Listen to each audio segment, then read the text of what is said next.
The wind in the Wyoming Territory did not ask permission. It came down from the mountains without apology, carrying the iron bite of a winter that had not yet released its hold on the land. Even this late in the year, in Bristle Ridge, the afternoon was dying, the light turning a bruised purple over the trampled mud of the main square. Lanterns hanging from the porch of the general store and the saloon swayed on their hooks, their yellow light weak, casting shadows that jittered like nervous ghosts. The town smelled of things ending and things preserved: wet leather, curing hay, the sour damp of wool coats, and the acidic tang of the tannery upstream. The air was thick with it, and thick with the sound of a heavy freight wagon grinding its way through the muck, the wheels complaining with every turn. A loathsome sucking noise that seemed to pull the very warmth from the air. Maren Pike stood at the edge of this activity, yet separate from it. She was 24 years old, though the hollows under her eyes and the set of her mouth suggested a decade more. She had not slept in 3 nights, not since her uncle Silas had lost the last of their credit at the faro table. Her dress, a calico faded to the color of ash, was clean but frayed at the cuffs and hem. Pulled tight against the cold she refused to acknowledge. She kept her hands clasped so tightly her knuckles were white stones. She was being watched. The whole square was watching. This was not an auction, not in the way of the civilized East, nor the horrific markets of the South before the war. This was something specific to the frontier, a settling of accounts, public and brutal. Her uncle Silas, a man shrunk by whiskey and failure, stood near the center of the square, twisting the brim of his hat. He avoided her gaze, focusing instead on the man who held his fate, and hers, in a thick leather book. Horace Delaney stepped onto the loading dock of his land office, which also served as the town's only bank and arbiter of debt. Delaney was a man who prospered on the failures of others. He was thick in the middle, his waistcoat straining, a gold chain looped across it. He opened his ledger, the spine cracking in the cold air, and ran a finger down a page. "Silas Pike," Delaney announced, his voice carrying with an oily resonance that cut through the wind. "Account past due, $37.50 for rent, seed, and supplies." A murmur went through the small crowd. Farmers, drifters, a few painted women from the saloon porch. They were not here for justice, they were here for the spectacle. "As Mr. Pike is unable to meet his obligation in currency," Delaney continued, savoring the moment, "he has agreed to the collateral terms of his note. We are here to lease the labor of his niece, Maren Pike, for a term of 1 year, to the individual who will assume his debt." He was renting her, like a mule or a patch of barren land. The word hung in the air, obscene and cold. Maren felt her stomach clench, a hard, cold knot of sickness. This was it. Silas had done it. He had sold her for rent. Who will cover the debt? Delaney scanned the crowd, his eyes lingering on a few men he knew.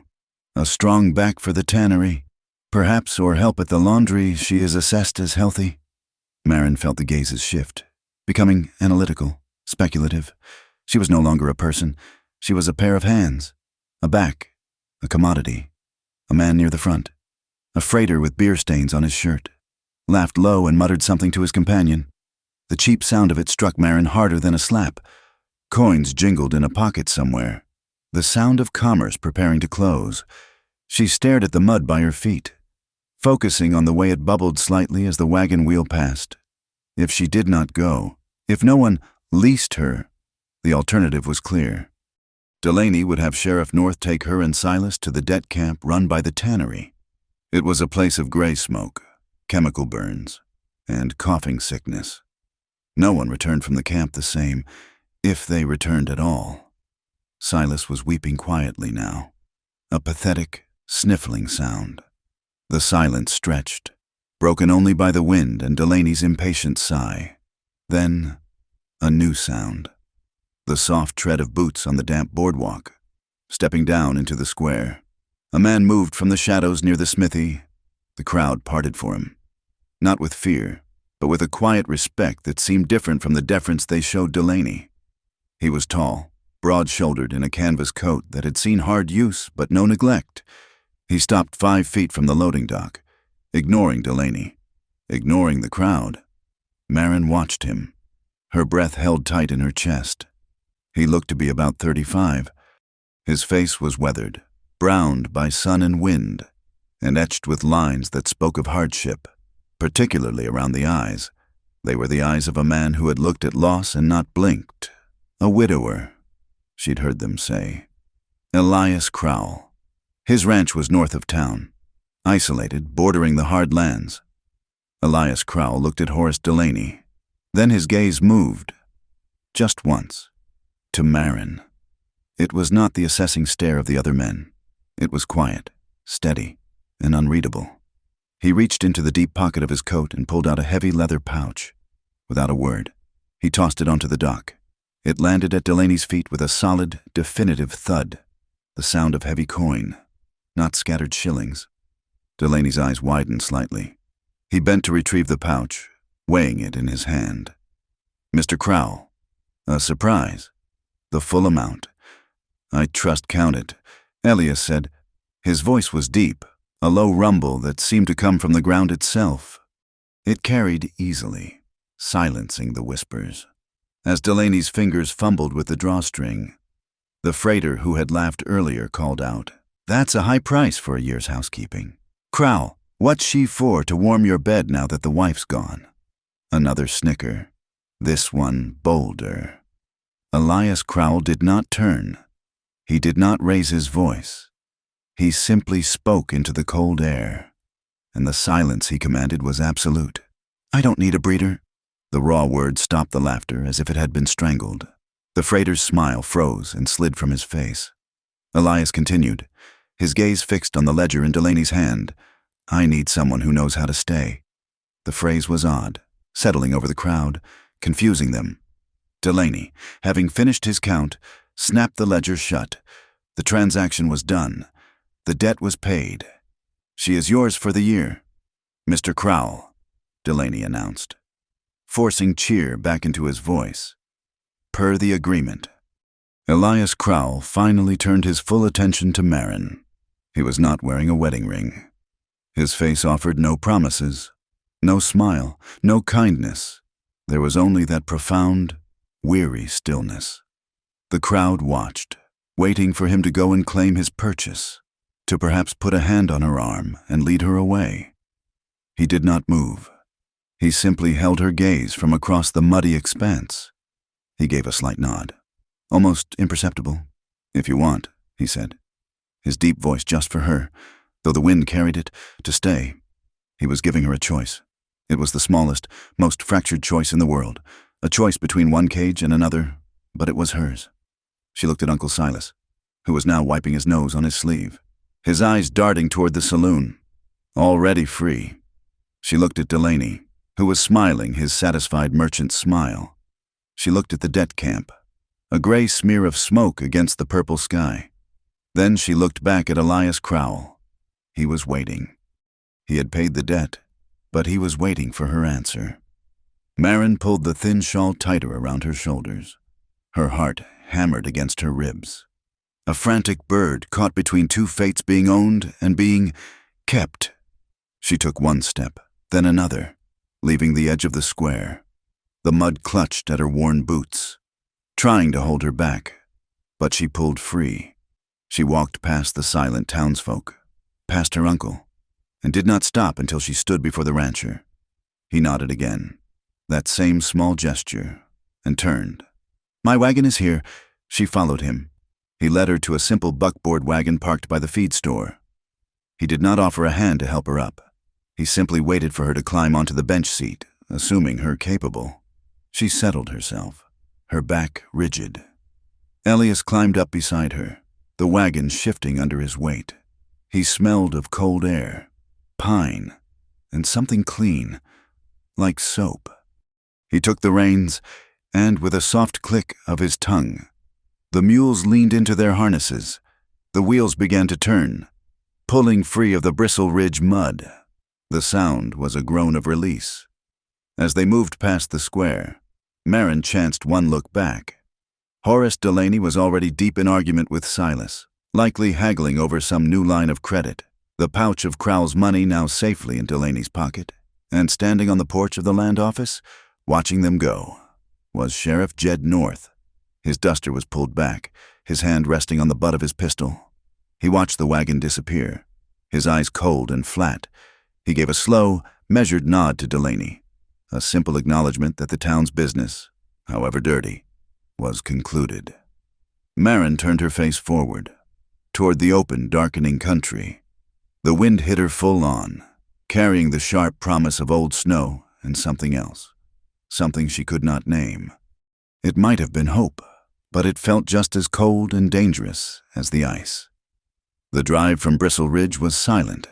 Elias Crowell handled the mules with a steady, quiet hand, his attention fixed on the rutted track that climbed toward the high country. Marin sat beside him, her back straight, her hands clasped in her lap. She did not look at him. She watched the landscape unfold, a vast, empty canvas of brown grass and gray sage, stretching toward mountains that scraped the clouds. The wind was the only voice, a high, thin sound that scoured the land and promised a cold night. It took nearly an hour, the mules leaning into the climb, before the ranch came into view. It was not a welcoming place. It stood stark against the fading light. A tall, narrow house of dark timber, 2 stories high, looking more like a sentinel post than a home. The barn was large and the corrals were sturdy, built to withstand the wind. But the house itself seemed to hold its breath. It looked empty. As they drew closer, Marin could hear the wind whistling through the fence posts, a low, mournful sound that seemed to pass right through the walls of the house, as if blowing through dead memories.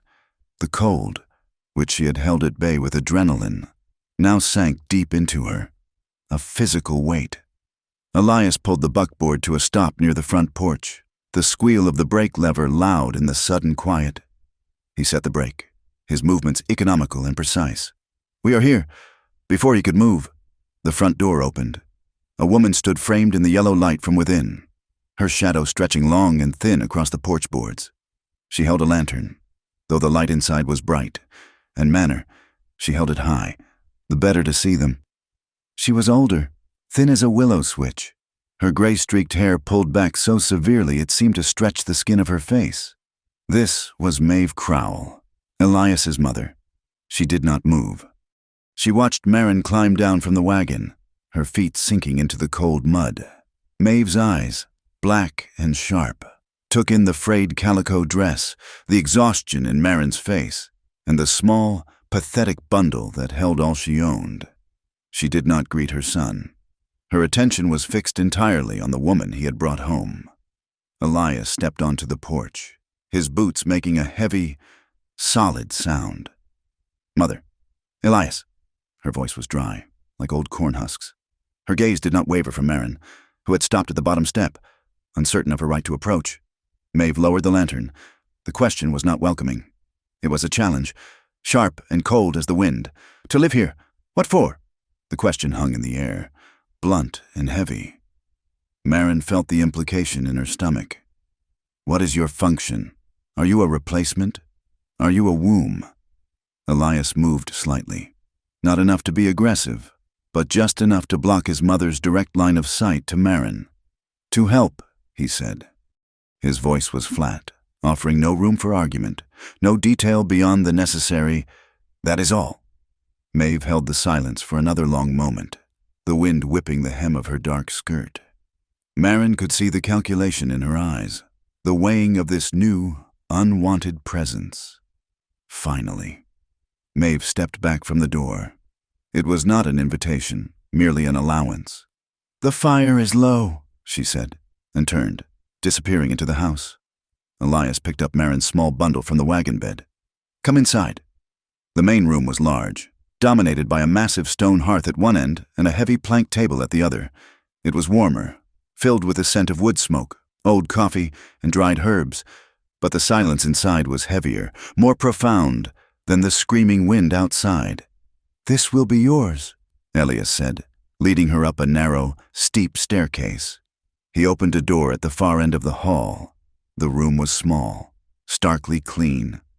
A narrow iron bed frame, a washstand with a pitcher and bowl, a simple wooden chair. It was a room for a hired hand. Not a guest, but on the bed, a thick quilt, intricately patched with dozens of different fabrics, was folded neatly. And in the small hearth, a basin of coals glowed a deep, steady red, casting a faint, warm light and taking the sharpest bite from the air. He had paid for her, but this was not a cell. This was provision. "Thank you," she said, the words feeling rough in her throat. Elias placed her bundle on the chair. He nodded, his gaze lingering for a second on the glowing coals. He did not look at her. "We eat when the sun rises, sleep well." He pulled the door closed, his footsteps heavy on the wooden floor as he walked back down the hall. Maren stood alone in the room, the silence settling around her. She walked to the hearth, holding her frozen hands out to the radiant warmth. She did not sleep well, but she slept hard, sinking into a black pit of exhaustion. She was awake before the first hint of gray light touched the window, the habit of a hard life pulling her from the bed. She dressed quickly in the cold dark, her fingers clumsy. When she came downstairs, the main room was still in shadow. Maeve was already at the massive iron stove, her back a rigid line. Maren did not ask what to do. She saw the water buckets by the door were low, the wood box beside the stove nearly empty. She found her thin shawl, pulled it tight, and located the buckets. She stepped out into the biting, pre-dawn air. The world was shades of iron and blue. She broke the thin crust of ice on the well pump and began to work the handle. The rhythmic, metallic complaint, the only sound in the vast quiet. She made 3 trips, her arms straining, filling the reservoir on the stove and the buckets by the sink. She filled the wood box until it overflowed. She found the coffee grinder bolted to the wall, located the tin of beans, and began to turn the handle, the grinding sound signaling the start of the day. Maeve watched her, her hands busy with biscuit dough, her movements sharp. She said nothing. Maren's days found their rhythm in this profound, watchful silence. She moved from one task to the next, finding what needed to be done without being asked. She mended Elias's work shirts, her stitches small and even, reinforcing the thinning elbows. She helped Maeve with the harsh lye soap, stirring the caustic, bubbling mixture in the outdoor kettle until her arms ached and her eyes burned. She swept the wide plank floors, dusted the few pieces of heavy, dark furniture, and learned the temperament of the stove, feeding it wood to keep the heat even. After the house chores, she moved to the barn, finding a strange sense of peace in the animal warmth and the scent of hay. She mucked the stalls, forked fresh hay for the mules and the 2 milk cows. No one ordered her. No one praised her. The work was simply there, a mountain to be climbed every day, and she climbed it. Maeve's scrutiny was a constant pressure. The older woman held the old beliefs of the frontier. A hard creed land was worthless without a bloodline to pass it to. She would watch Maren at the supper table, her sharp eyes dropping to Maren's hips, then to her hands. A silent, pragmatic assessment. Maren was young. She was healthy. One afternoon, while they were shelling dried beans, Maeve spoke into the quiet, her voice flat. Elias's wife, Clara, she was delicate, from the east. The land was too hard for her. It broke her before she could provide an heir. Maren kept her eyes on her hands, her thumbnail splitting a pod. She heard the test in the words. "Are you stronger? Can you give this house what it needs?" Maren chose silence. She had been bought to work, not to breed. She would let her hands, and the steady pile of shelled beans, be her only reply. Elias was a solid, quiet presence. He left before dawn and returned after dusk, his face masked with weariness from the day's labor. He spoke little, but when he did, it was practical. "The northern fence is down. We'll need more feed from town tomorrow." He ate steadily, his gaze often fixed on the flickering flame of the lantern on the table, as if seeing something else there. One evening, the wind rose to a scream, rattling the windows in their frames. Maren was scrubbing the heavy supper pot, her arms deep in the hot, greasy water. She had been shivering by the drafty kitchen window earlier, and she had seen Elias notice. He came in from the porch, stamping the cold mud from his boots. He was carrying something. He walked past her and draped a heavy, dark blue wool shawl over the back of the chair by the door. Maren stopped scrubbing. She recognized it. It was finer than her own thin wrap, woven with a quality she had never touched. It was the shawl she had seen packed away in a cedar chest in the upstairs hall. Clara's shawl. Elias did not look at her. He faced the stove, holding his hands out to the heat. "Winter bites hard here," he said, his voice low. "No sense in freezing if you do not have to." He was not offering it as a gift. He was not asking her to replace the woman who had worn it. He was offering a tool, a protection. It was placed on the chair, available, not forced upon her. She could choose to take it or leave it. She nodded at his back, though he could not see it. "I will use it." The mornings remained the quietest time. The three of them sat at the table. The only sounds were the scrape of spoons against thick ceramic mugs of coffee, the soft ticking of the mantel clock. They were three solitary people, bound by necessity, orbiting the vast, silent space left by the woman who was gone. It was in these small, unspoken details that the house began to feel less like a prison. It was a place of hard, unyielding rules, but they were the rules of the land, of the seasons, not the rules of a cruel man like Delaney. That night, the cold was profound. It sank through the roof and seeped through the floorboards. Maren went up to her room, shivering, dreading the moment she would have to slide between the icy sheets. She pulled back the patched quilt, and she stopped. At the foot of the bed, centered exactly where her feet would lie, was a large, dark brick wrapped tightly in a piece of old flannel. She reached out and touched it.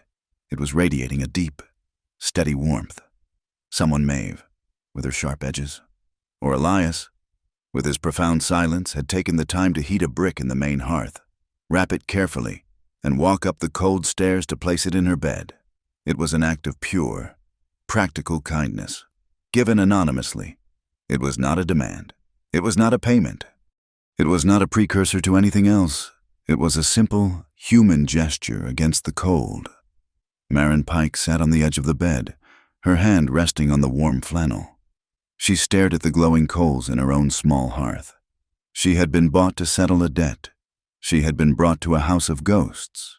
But tonight, for the first time in longer than she could remember, she was not cold.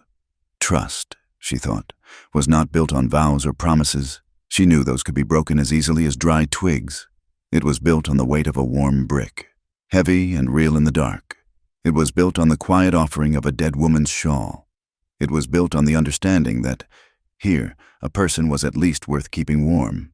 The rhythm of the Crowell Ranch was stark, governed by the sun and the wind. Maren's life found its shape within that rhythm, a daily scaffolding of work that began before the first light and ended long after the last. Her hands, once soft, were now calloused and strong. The exhaustion that had hollowed her cheeks was replaced by a different kind of weariness, the satisfying ache of labor. But the work was not enough. The main room of the house, with its heavy hearth and ticking clock, was Maeve's domain. The barn and the fields, smelling of hay and cold earth, were Elias's. Maren felt the need for a space, however small. That was neither. Against the north side of the barn was a low, windowless lean-to, once used as a grain store. It was dry but thick with dust. Old canvas sacks piled in one corner, the air smelling of mice and cracked corn. She asked Elias if she might clean it, to store the mending and the soap-making supplies. He regarded her for a moment, his gaze unreadable. "It is empty," he said, which was his way of giving permission. It took her 2 days, fitted in between the heavier chores. She swept the packed earth floor, cleared the sacks, and scrubbed the rough plank walls. She propped open the heavy door, letting the thin, cold sunlight cut through the gloom. On the second afternoon, in the far back corner under a stiff, rotting tarp, she found a wooden crate. It was not filled with tools or seed. It was full of books. She pulled it into the light, her heart quickening. She lifted the top one. Its leather cover was stiff. The gold lettering flaked. The complete works of William Shakespeare. Beneath it was a volume of poetry, a thick Bible, and a worn primer. A dry, pressed wildflower. Its color faded to a pale lavender. Fell from between the pages of the poetry book, on the inside cover of the primer. In elegant, sloping script was a name, Clara Crowell. Marin's breath caught in her throat. She felt an immediate, sharp sense of intrusion, as if she had walked into a private room without knocking. These were his late wife's things, packed away with the grief, hidden from the light. She should close the crate, push it back under the tarp, and cover it in the dust of memory. But she could not. She ran her fingers over the dry, brittle flower. These books were not being respected. They were being buried, left to molder and be eaten by mice. That evening, she made her decision.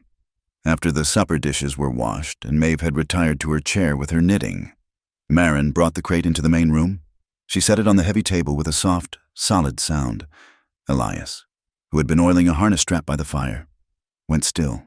His hand stopped moving. Maeve's knitting needles clicked once, then stopped. A profound, heavy silence filled the room.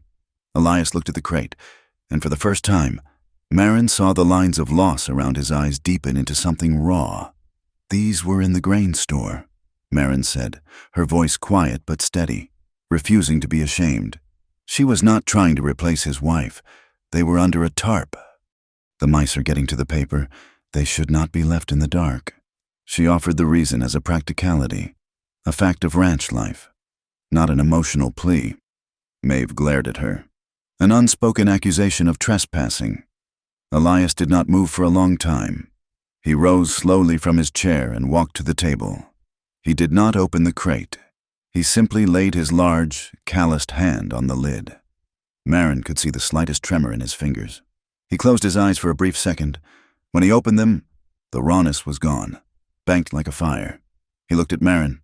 He nodded. "Once. As you wish." The next day, Marin took the books to her cleaned-out grain store.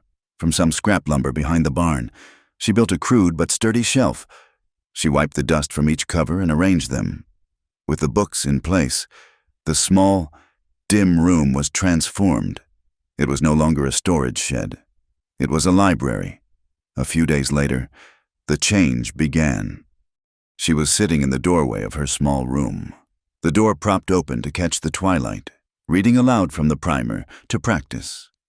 The son of the town blacksmith, a boy of about 8 named Thomas, had come with his father to reshoe the mules.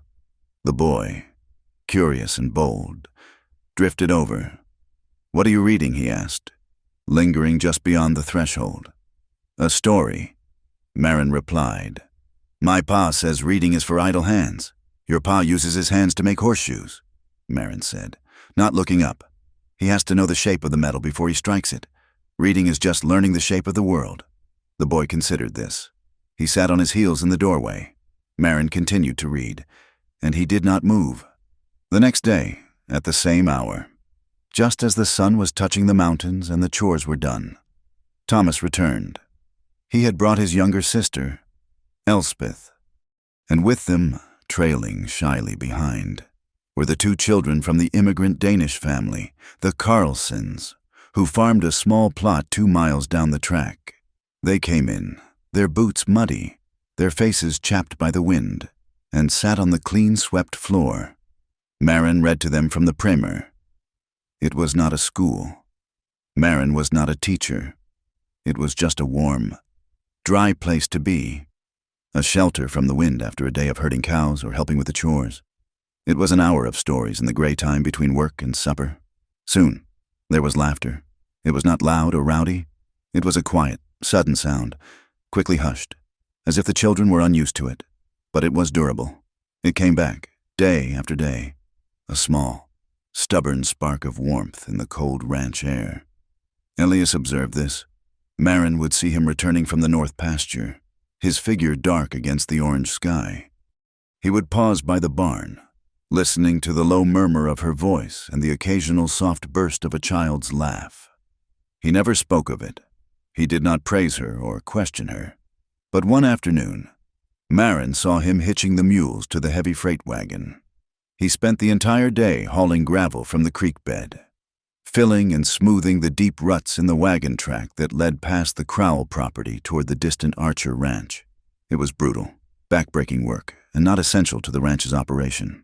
He was widening the path, making it easier for a small cart, or small feet, to travel. The next day, 2 more children, the Archer boys, tiptoed into the reading room. Elias's labor had been his wordless approval. Maeve's acceptance was of a different kind. She stood on the porch, her arms crossed, watching the children leave in the dusk. "You are filling their heads with nonsense," Maeve said to Marin, her voice sharp. "Stories do not plow fields. They do not mend fences or put food on the table." "No," Marin said, her hands in the pocket of her apron. "But they can keep the cold out, same as a fire." Maeve made a sound of dismissal, a dry click of her tongue. But that night, at the supper table, Maeve brought out 5 extra wooden bowls and set them on the sideboard. "If they are here," she said, not looking at Marin, "they will not go home hungry." It was a grudging acceptance, rooted not in sentiment, but in the frontier code that you did not deny a child food, even if you disapproved of their presence. The ranch was not as isolated as it seemed. News, like dust, traveled on the wind. One afternoon, a fine bay gelding stopped at the entrance to the yard. Horace Delaney sat in the saddle, his thick middle encased in a waistcoat far too fine for the frontier. He watched the small group of children clustered in the grain store doorway, his smile thin. Quite the gathering. "Miss Pike," he called out, his voice oily. Marin stood, her body instinctively blocking the doorway. "Just reading. Mr. Delaney." He took a small, black-bound notebook and a pencil from his coat pocket. He made a slow, deliberate notation. "A free assembly," he murmured, though his voice carried clearly. "Puts ideas in heads. Bad for commerce." He looked at Marin, his eyes cold and assessing. "Power. Miss Pike. Is built on empty bellies and empty heads. Remember that?" He tipped his hat in a mockery of respect and rode on. A few days later, Sheriff Jed North paid a visit. He came to the barn, where Elias was mending a harness. Marin was milking the cow in the next stall, her presence unnoticed, keeping a good herd. "Crowell," North said, his tone conversational. He leaned against a post, hooking his thumbs in his gun belt. "A clean barn. 2, it serves," Elias said, his hands not stopping their work. "Heard you had some trouble with that north fence line." North said, "I managed it." Marin watched the sheriff. He was not looking at Elias. His gaze was moving, slow and methodical, over the barn's contents. He was counting the sacks of feed. His eyes scanned the mules in their stalls, lingered on the 2 milk cows, and then moved to the cattle visible in the near corral. He was not making small talk. He was measuring seizable assets.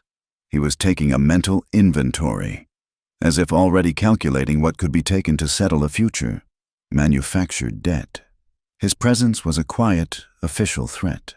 The tension of these visits settled on Marin. She became careless. One morning, preoccupied with the image of Delaney's notebook and North's counting eyes, she lost track of the time. The sharp, acrid smell of burning hit her just as she was coming back from the well. She ran into the house. A cloud of black smoke was pouring from the oven. She grabbed a thick cloth, flung open the iron door, and pulled out the heavy baking sheet. 12 loaves of bread, her entire baking for the week, were charred black, ruined. She dropped the hot pan onto the stone hearth, her hands shaking. Tears of pure frustration and failure stung her eyes. It was a terrible waste of flour and time. Maeve entered, saw the blackened loaves, and her lips thinned into a white line. She clicked her tongue in sharp disapproval and, without a word, turned and left the kitchen. Marin stood over the smoking bread, feeling small and utterly useless. She heard Elias's heavy boots behind her. He had come in from the barn, drawn by the smell. She braced herself for the reprimand, the cold word about waste that she deserved. He stopped beside her. He looked at the ruined bread, then at Marin's face, at the white-knuckled grip she had on the potholder. He saw the shimmer of tears in her eyes. He bent down, not to inspect the bread, but to look at her hands, which were bright red from the heat. "A burnt loaf," Elias said, his voice quiet in the smoky room, "is still better than a person burnt trying to save it." Marin's head snapped up. She stared at him. He was not looking at the waste. He was looking at her. His concern was not for the bread, but for her. A tight, cold knot of fear that she had carried since Bristle Ridge, the fear of her own worthlessness, suddenly eased. He valued her. Marin Pike. More than 12 loaves of bread. A small, incredibly rare smile touched the corners of his mouth, softening the lines of weariness around his eyes. "The chickens will eat well this week." She let out a shaky breath, a sound that was almost a laugh. This, she realized, was the language they were building. It was not built of flowery words or grand promises. It was a language of practical tenderness. It was a path widened with gravel. It was a row of extra wooden bowls. It was a quiet word of comfort offered over a pan of burnt bread. It was not beautiful, perhaps, but it was trustworthy. And in this hard, cold land, trustworthy was worth more than beautiful every single day. The small, steady warmth that had begun in the grain store could not be contained, and like all light, it cast a shadow. In a place like Bristle Ridge, shadows were a form of currency, traded as readily as coin. The talk began in the saloon, a low murmur over sour whiskey, fueled by men who felt the small sting of Elias Crowell's quiet defiance. It was fanned by Horace Delaney, who never had to speak a word himself, but whose bartenders were generous with a free drink for any man willing to voice a grievance. "Paid a full year's debt for her," one drifter would say, loud enough to be heard. "And for what? She's just sweeping floors." "That's not what I hear," another would reply, winking. "Crowell's been a cold man since his wife passed. That kind, they pay high for a thaw." The whispers mutated, as they always do, growing more venomous as they moved from the men's domain to the women's, at the general store, where Marin now went once a week for supplies. The air grew thin when she entered. Mrs. Gable, the proprietor's wife, who had once been polite, now served her with a clipped, cold efficiency, slapping the sacks of flour onto the counter. Marin heard it herself, a snatch of conversation from two women by the bolt goods, their heads bent together like crows. "Sold her, right in the square. Silas Pike sold his own blood for rent money. And Baron, they say, that's why the first one left her." This was a new sting, a piece of her past Marin thought she had buried. She had been affianced once, before her family lost everything, to a man who had quickly found a wealthier, more promising bride. So now she's at the Crowell place, the widower's weak in the head with grief, they say, and that old woman, Maeve, letting a rented woman near the house. The word struck Marin, but she did not flinch. She paid for her supplies, her back straight, met Mrs. Gable's cold stare with a quiet one of her own, and carried the heavy sack to the buckboard. But the poison had found its mark. The first sign of its effect was Thomas, the blacksmith's son. He failed to appear at the reading hour. Then his sister, Elspeth, was kept home. The next day, the Archer boys did not come. Finally, the shy Carlson children, whose immigrant parents were most afraid of drawing attention, stopped their daily trek. For a full week, Marin went to the grain store at the appointed hour. She opened the heavy door, lit the small lantern against the growing dusk, and sat on the stool, the primer open in her lap. She waited. The benches she had built from scrap wood remained empty. The silence, once so peaceful, was now hollow and heavy, filled with the sound of the children who were not there. She kept the door open until the last light failed. Then she would close the book, blow out the lantern, and return to the house. The root of the poison, of course, was Delaney. He found Silas Pike nursing a beer at the saloon, his credit once again exhausted.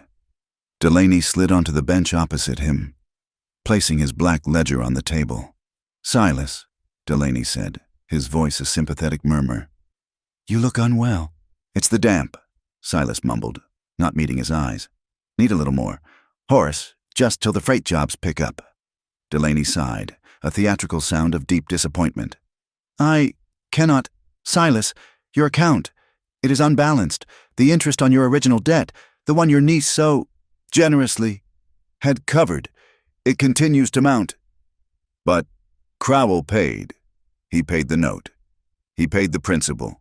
Silas, a gentleman's agreement. But the interest, the cost of my risk, my paperwork, that remains. Delaney tapped the ledger. A shame. She is a strong worker. Your Marin.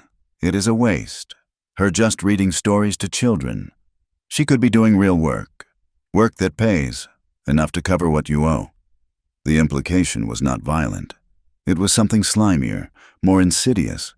He was suggesting Marin's labor. The labor Elias had paid for was being misspent. He was implying Silas had the right to call her back, to put her to a different, more profitable work, and thus settle his new fictional debt. Silas, weak and easily terrified by the numbers in Delaney's book, could only nod, his face pale. The tension in the Crowell house grew, a barometer falling before a storm. Maeve, for all her harshness, was a keen observer of the land and the people on it. She recognized the scent of social danger. She and Marin were churning butter, the rhythmic, dull thudding the only sound in the kitchen. The children are not coming anymore, Maeve stated. It was not a question. No, Marin replied, her arms aching. You knew they would not.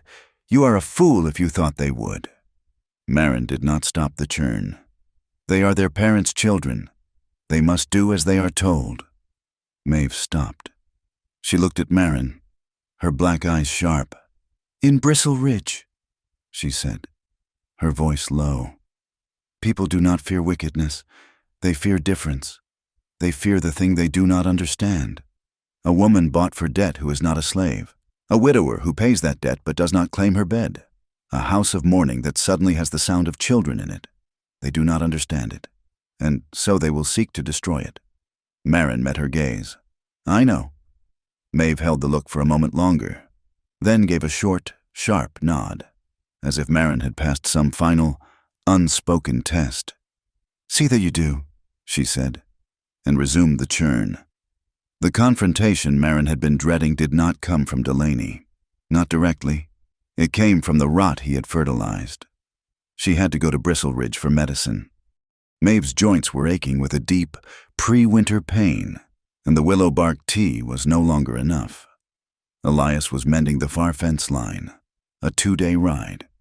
He had been reluctant to let her go. It can wait, he had said, his face tight. No, Marin insisted. She is in pain. I will be back before noon. She took the buckboard, the mules steady and familiar. The town was quiet. She got the laudanum from the doctor and the supplies from the store, enduring the cold stares and the sudden silences. She was on her way out of town, urging the mules onto the wooden bridge that crossed Mill Run. When a man stepped out from the willows, blocking her path, it was a local drifter, a man known as Red, his face a map of broken veins from whiskey. He was drunk, but not staggering. He was in the mean, purposeful stage of his intoxication. Well now, Miss Pike, he slurred, grabbing the harness of the led mule, bringing the wagon to a halt. Or is it Mrs. Crowell now? We're all very confused on that point. Marin's hands tightened on the reins. Her heart gave one hard, sudden knock against her ribs, then settled into a cold, fast rhythm. Let go of the mule. Red, she said, her voice even. I don't think I will. A woman like you, a woman who costs so much, should be polite. He leered at her, his eyes drifting over her. Maybe you should pay a toll for using this bridge, a toll for all the trouble you're causing. He was not going to hurt her, not yet. He was posturing, fed by saloon whispers and his own perceived powerlessness. He was enjoying her fear. Marin did not panic. She measured the distance. She could not turn the wagon on the narrow bridge. To her right was a 20-foot drop to the shallow, rocky creek. Behind her was the town. In front of her was him. I have no money for a toll, she said, her voice clear. I ain't talking about money. He took a step closer, reaching for the side of the wagon. Marin's hand moved, not to the whip, but to the heavy sack at her feet. She was ready to swing it, to break his face with 10 pounds of flour and salt, to do what was necessary. A sound cut through the tense air, not the clip-clop of a town horse, but the fast, heavy drumbeat of a running cow pony. Elias Crowell crested the small rise at the end of the bridge, his big roan eating the ground. He had not been mending the far fence. He had been in the hills, watching. He did not shout. He did not draw his gun. Though the long rifle in his saddle scabbard was a clear and present statement, he simply rode the roan at a steady, unstoppable walk onto the bridge. The horse was massive, and Elias, his face dark as a storm cloud, seemed to fill the sky. Red stumbled back, his drunken bravado evaporating like mist. He let go of the mule's harness, his hands suddenly shaking. No harm. Crowell, just talking. Elias did not look at him. He did not acknowledge his existence. He pulled the roan to a halt beside the wagon, his knee brushing Marin's. His entire focus, his entire world, was on her. Her face was pale, but her chin was high. He looked at her hands, which were still gripping the reins so tightly her knuckles were white. "Are your hands shaking?" he asked, his voice low and rough. The question was so unexpected, so precise.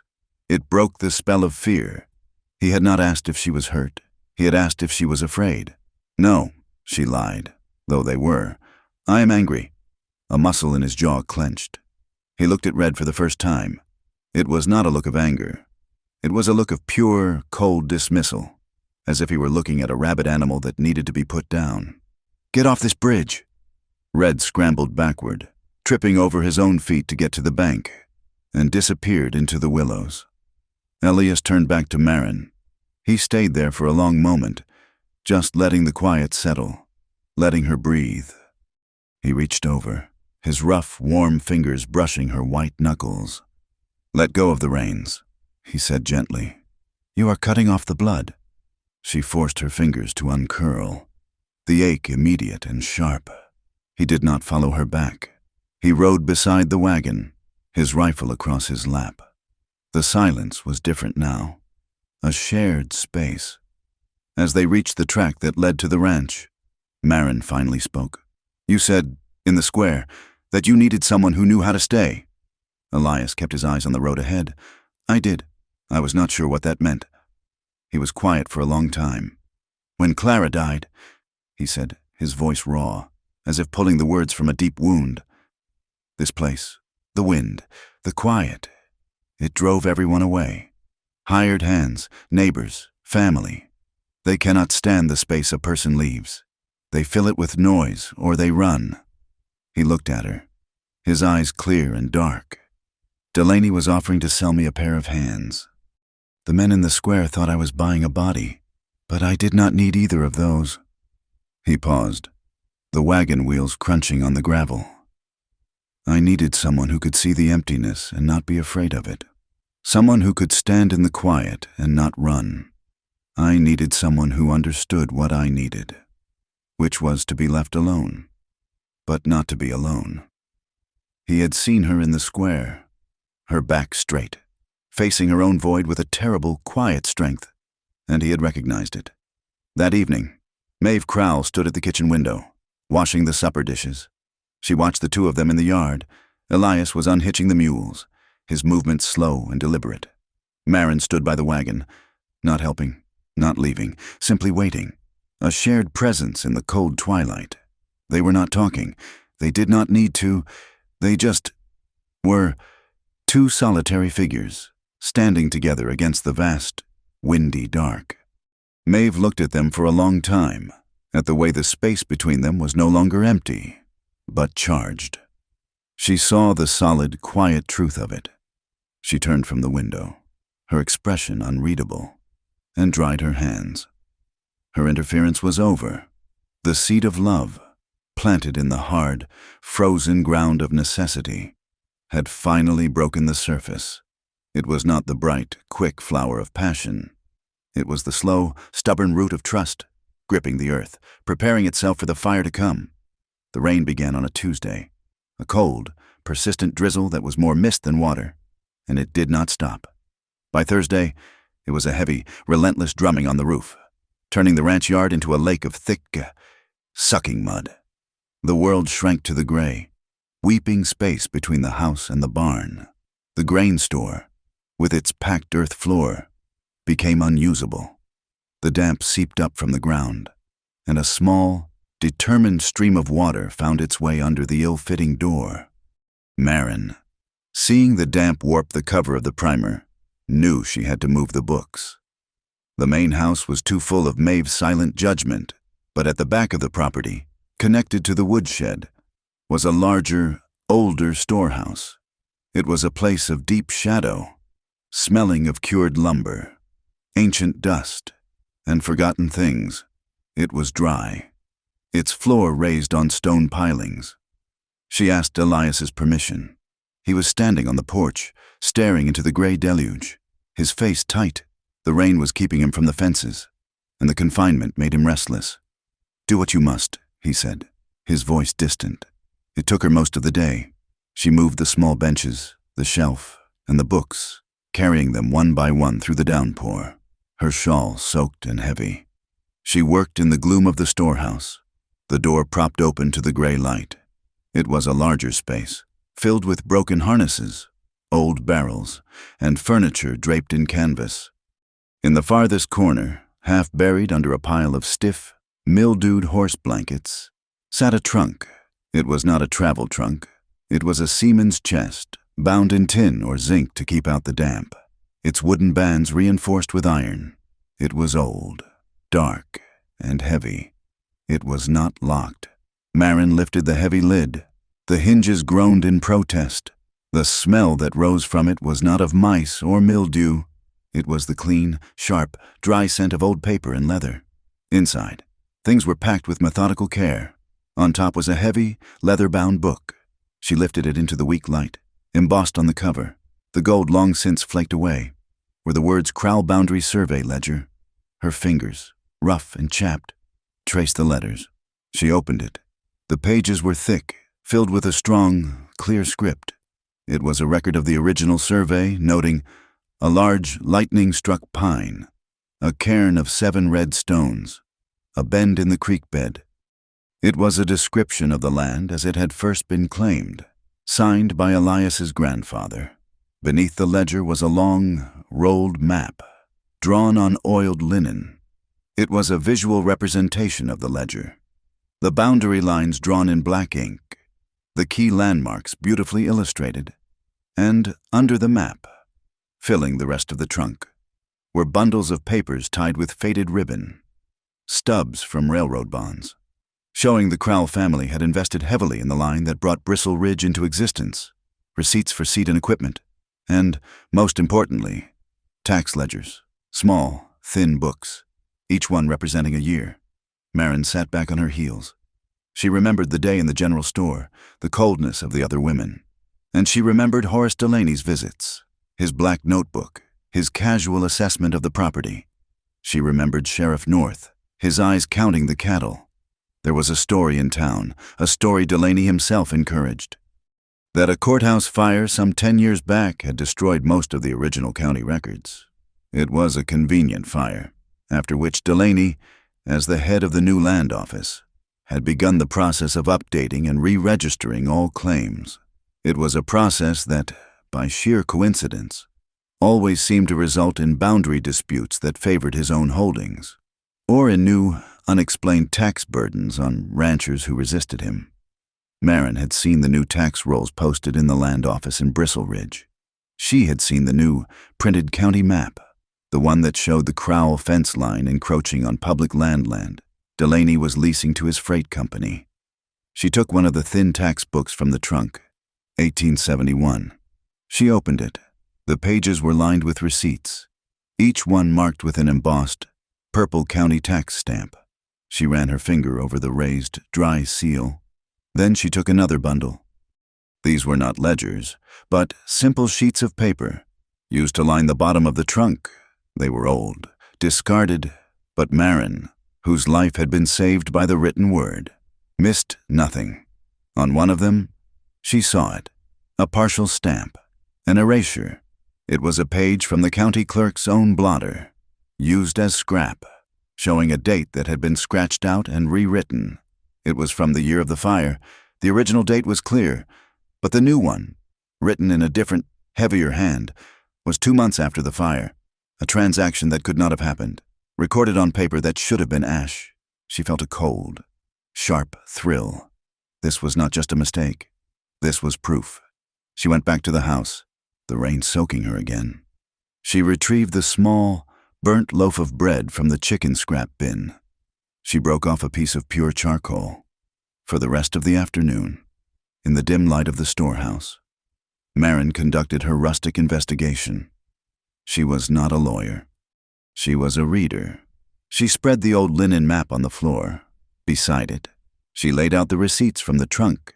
She compared the boundary descriptions in the survey ledger with the memory of the new map in town. They were different.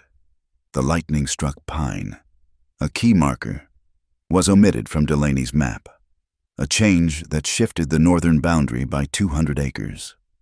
She looked at the old tax stamps, their dates clear and sequential, proof of unbroken ownership and payment. She compared them to the single, threatening tax notice Elias had received last month, the one he kept skewered on a nail by the stove. The new notice claimed arrears for the past 5 years, the very years for which she now held the paid receipts. Delaney had assumed the originals were gone. He had built his power on an empty space, on the ash of the courthouse fire. He had never imagined that the Crowells, in their quiet, fastidious grief, had kept a perfect, separate record of their own. She worked, her hands becoming black with the charcoal.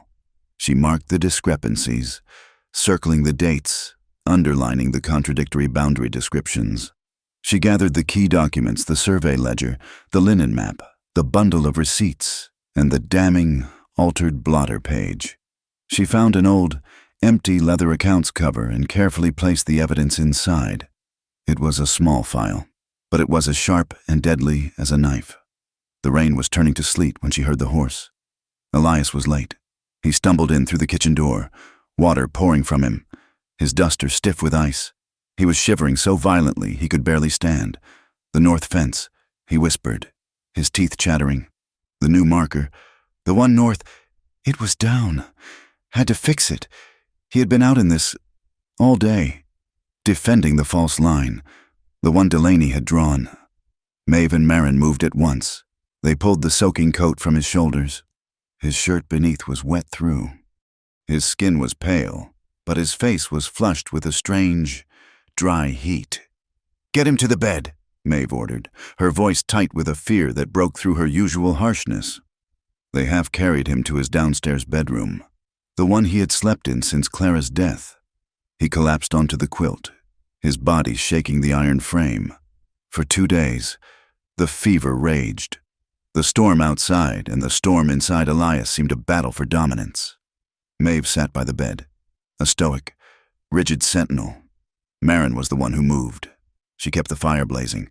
She boiled willow bark for the fever. She made thin broth he could not eat. She wrung out cold cloths, wiping his face, his neck, his wrists, her touch gentle but firm, battling the dry heat that consumed him. On the 3rd night, the storm broke. The rain stopped, and the wind died, leaving a profound, dripping silence. Maeve, exhausted, had finally fallen asleep in her chair. Marin was sitting by the bed. The lantern turned low. Elias's breathing was shallow, but his skin felt cooler. His eyes were closed, his face no longer twisted in the grip of the fever. Quietly, she stood and went to the storehouse. She brought back the leather file she had assembled. She returned to the bedroom and placed it on the small table beside his bed, next to the pitcher of water. It was her part of the bargain. He had paid for her to stay. She, in turn, would show him why they had to. The proof was there, waiting for the owner of the land to read it when he woke. She was replacing the cloth on his forehead when his eyes opened. They were not fever-bright. They were clear, deep, and exhausted. He looked at her. He saw the fatigue in her face, the charcoal stains on her hands that had not washed away. His gaze moved from her face to the leather file on the table. He reached out a shaking hand and laid it on the cover. He did not have the strength to open it. He did not need to. He looked at Marin, and she saw in his eyes a depth of understanding that stole her breath. He knew what she had done. He drew a long, ragged breath. His fingers tightened on the file. He turned his head and looked at his sleeping mother, then back at Marin, the woman who had stayed, with a visible effort. He pushed himself up onto one elbow. Marin moved to help him, but he held up a hand. He reached for the file, opened the cover, and took the piece of charcoal she had left inside. On the inside cover, in a hand made rough and unsteady by fever, he wrote 5 simple words. "This land has an owner because it has been kept." He fell back onto the pillow, his eyes closing, but he was not asleep.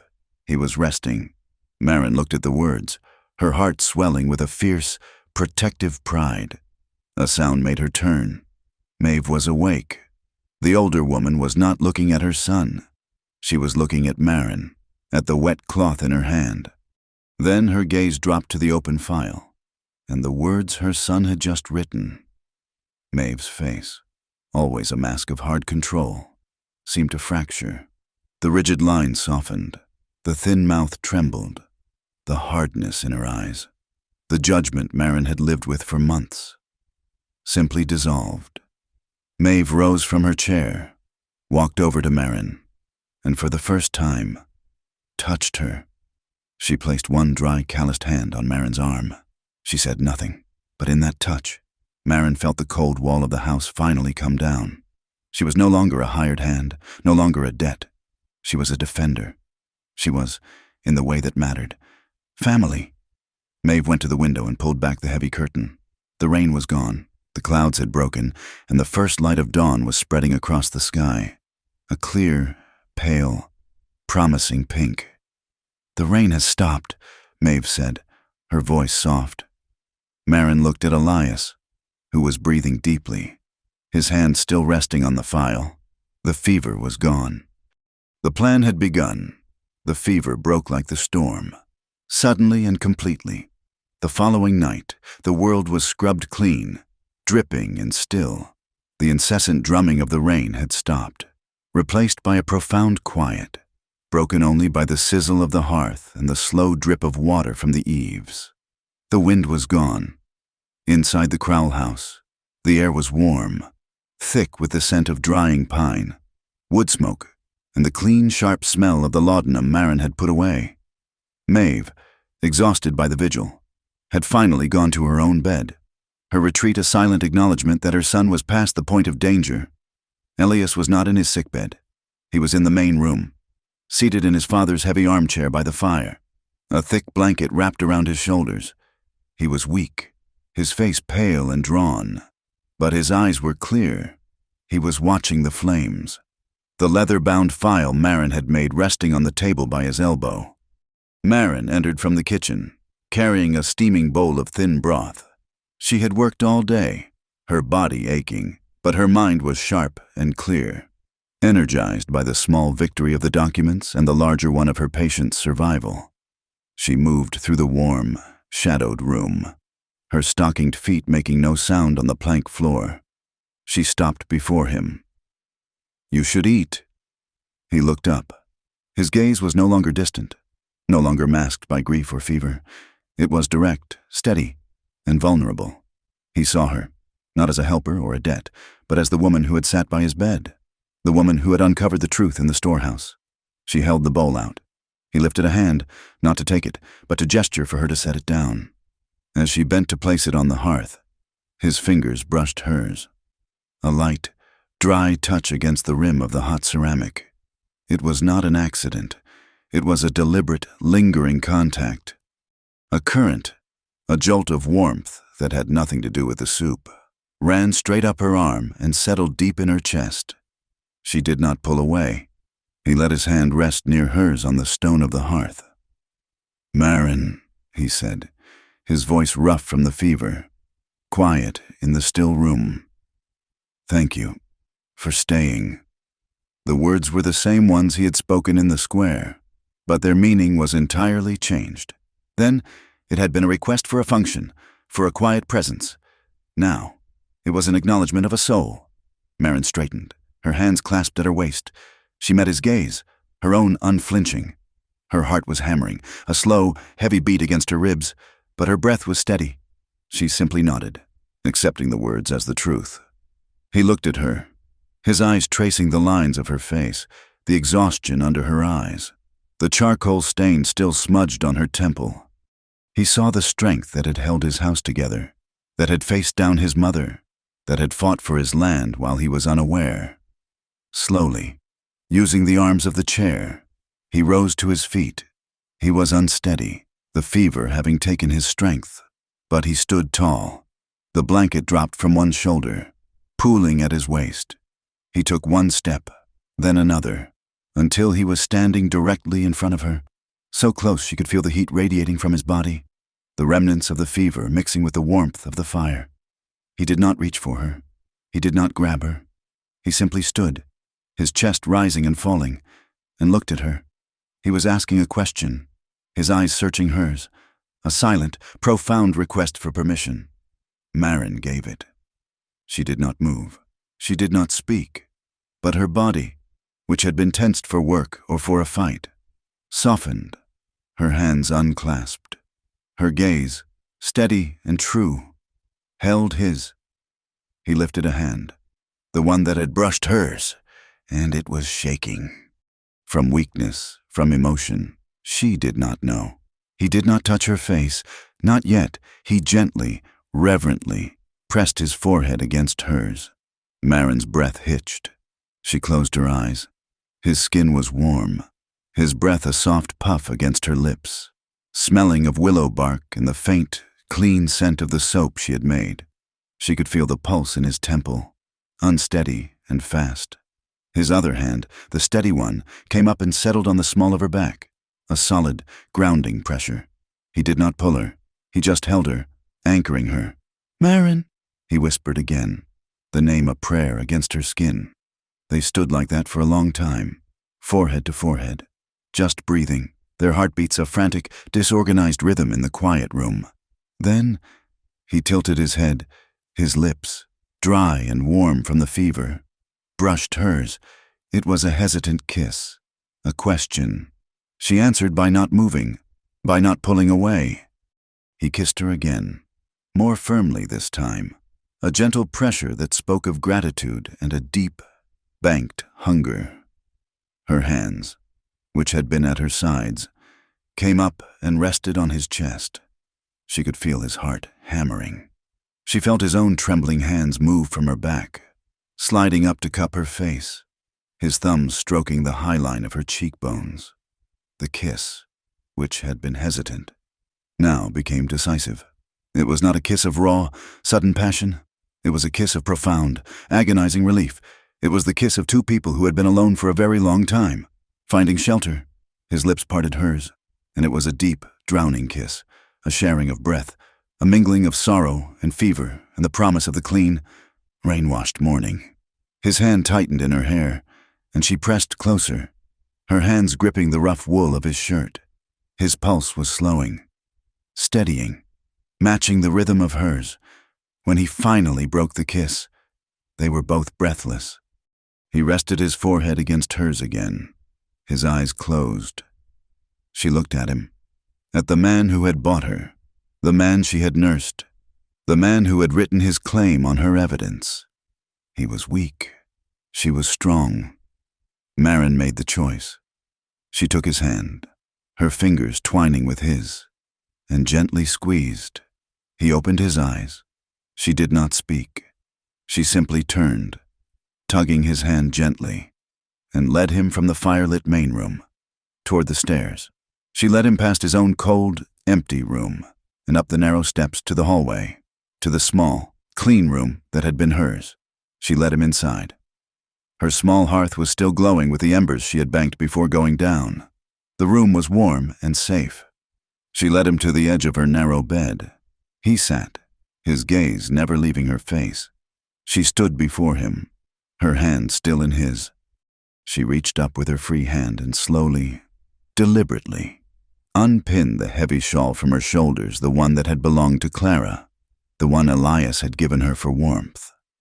She folded it, a gesture of respect, and laid it on the chair. Then she untied her apron and laid it aside. He watched her, his breath steady. She looked at him, and in the dim, red glow of the embers, she saw her own choice reflected in his eyes. "We choose this," she whispered, her voice husky. He brought her hand to his lips and kissed her calloused knuckles. "We choose each other." She sat beside him on the bed. He leaned in, and the last coherent thought she had was of the shadow they cast on the wall, a single, merged silhouette that danced and wavered in the last light of the fire. The night was long, filled not with violence or coarse passion, but with the quiet, healing sounds of the house. The wind returned, but it was a gentle wind, a soft sigh through the pines, a promise, not a threat. When the first gray light of dawn touched the window, Marin was already awake. She was dressed, standing in the main kitchen, her back to the room, tending the fire in the stove. She heard Elias's steps on the stairs, heavier than hers, but no longer unsteady. He came to stand beside her, not touching her, but sharing the small space by the stove. He was dressed, his hair damp and combed. She handed him a thick ceramic mug of hot, strong tea. He took it, their fingers brushing again. This time, there was no jolt, only a familiar, quiet warmth. He sighed up the tea, his eyes on her. A small, easy smile touched his mouth. She smiled back. Her face felt new, as if the muscles had forgotten how. Her eyes, which had been tired for so long, felt bright. There was no ring on her finger. There had been no vows before a preacher. But as they stood in the quiet morning, sharing the warmth of the stove, there was a look between them that was as binding as any law, as sacred as any promise. The sound of a door opening made them both turn. Maeve stood in the doorway of her room. She was dressed, her gray hair pulled back in its usual severe knot. Her sharp eyes took in the scene. She saw her son, strong and clear-eyed, not in his sickbed. She saw Marin, her face calm and her eyes happy. Then Maeve's gaze fixed on Marin's shoulders. Marin was wearing the heavy, dark blue wool shawl. Clara's shawl. She had not put it on for warmth this morning. She wore it as if it belonged to her. Maeve looked at the shawl, then at Marin, then at her son. Elias met his mother's gaze, his own steady, a quiet statement of fact. Maeve Crowell stood in the doorway for a long, silent moment. The mask of iron control was firmly in place. Then, just as Marin thought she would speak, that she would utter some sharp word of condemnation, Maeve did something else. She gave a single, almost imperceptible nod. It was not a surrender. It was a blessing. It was an acceptance of the new shape of their world. She turned, her back rigid, and walked to the sink to pump the water for the coffee. The war was over. The day had begun. The peace of the rain-washed morning lasted exactly 3 days. On the 4th, 2 riders appeared on the track from town. They were not neighbors. It was Horace Delaney and Sheriff Jed North. Elias saw them from the barn, his body tensing. He had been mending the harness Red had grabbed, his movements slow and methodical. Regaining his strength, he set the leather down. Marin, who had been sweeping the porch, stilled. The broom felt heavy in her hands. "Go inside," Elias said, his voice low. "No," Marin replied, not looking at him. "This involves me." Maeve appeared in the doorway behind her, drying her hands on an apron. The 3 of them stood on the porch as the riders reined in, a silent, united front. Delaney dismounted, his boots sinking into the damp earth. He smiled, a thin, tight gesture that did not touch his eyes. "Morning, Crowell, Maeve. Glad to see you up and about. Elias, the fever can be a terrible thing." "State your business, Horace." Elias said, "Always business." Delaney sighed, pulling his black ledger from a saddlebag. "First, the matter of the Pike lease. I've been reviewing the terms. My generosity in transferring the debt does not mean the terms are void. I'm here to inspect the collateral, to ensure Silas Pike's property is being, well maintained." His gaze slid to Marin, heavy and possessive. She is not property, Elias said, his voice flat. She is collateral for a debt. North interjected, his voice official. He remained mounted, his hand resting on his thigh, near his pistol. The law is clear on that. And second, Delaney continued, tapping his book, is the matter of your boundaries. The county has completed its resurvey. You are, by my calculation, illegally grazing on 200 acres of public land. That is a lie, Maeve said, her voice sharp. Delaney laughed. Maeve, your husband's old papers are just that, old. The courthouse fire 10 years back changed the rules. Everything must be refiled. Your original claim is void until I ratify it. This was the moment. Marin stepped forward from the shadows of the porch, her hands clean, her gaze steady. She was holding the leather file. The Crowell records were not in the courthouse. Mr. Delaney, she said, her voice clear in the morning air. She placed the file on the porch railing. She did not open it to the ledger first. She unrolled the heavy, oiled linen map. The black ink was faded but clear, the landmarks meticulously drawn. The original survey map, drawn and signed, she said. She placed the survey ledger beside it, and the boundary ledger, describing every marker. Delaney waved a dismissive hand. Faded ink in old stories. It means nothing. The fire, Marin interrupted, her voice cutting through his, did not destroy the Crowell tax receipts. She laid them out. A neat row. Taxes paid on these boundaries for 20 consecutive years, each bearing the official county seal. Delaney's smile faltered. He stared at the purple embossed stamps. Marin picked up the last piece of paper, the stained blotter page. You are right. The fire changes things. It must have been a very convenient fire. She pointed to the smudged, altered date. Because here's a page from a county blotter, showing the official seal being used to backdate a transaction to before the fire. A seal that only the land office would have. A seal that you, Mr. Delaney, now control. A dead silence fell over the yard. North's horse shifted, jingling its harness. Delaney's face had gone from ruddy to pale. He had been exposed. His primary weapon, the claim that the past was erased, shattered. Sheriff North, seeing the legal ground vanish, shifted tactics. He urged his horse forward, his expression hardening. This is paper nonsense, North said, his voice a low growl. I do not care about old maps. I care about what I see, and I see your cattle. He pointed to the north pasture, grazing where they should not be. That is trespassing, and I am empowered to seize those animals against the fine. Elias, who had been watching Marin with a fierce, quiet pride, now stepped off the porch. He was weak, but he moved with a coiled energy. Then seize them, Jed, Elias said. He walked past them, into the barn. He returned carrying a heavy logging chain over his shoulder. But first, you will come with me. You will look at the line you are enforcing. He began to walk toward the north pasture. He did not look back, knowing they would follow. Marin stayed on the porch, watching, her hand resting on the open file. Elias led them up the rise, through the wet grass, to the far edge of the pasture. He stopped at a place where the modern wire fence was strung between two flimsy posts. This is your line, Sheriff? Elias asked. North nodded. This is the line on the new county map. Elias threw the heavy chain to the ground. He bent and gripped the earth, pulling aside a heavy clump of sagebrush.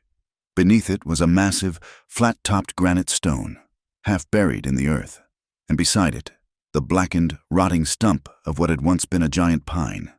This, Elias said, his voice ragged from the effort, is the Crowell line. He ran his hand over the granite stone, tracing a deep, dark scar that ran from its edge and continued into the stump.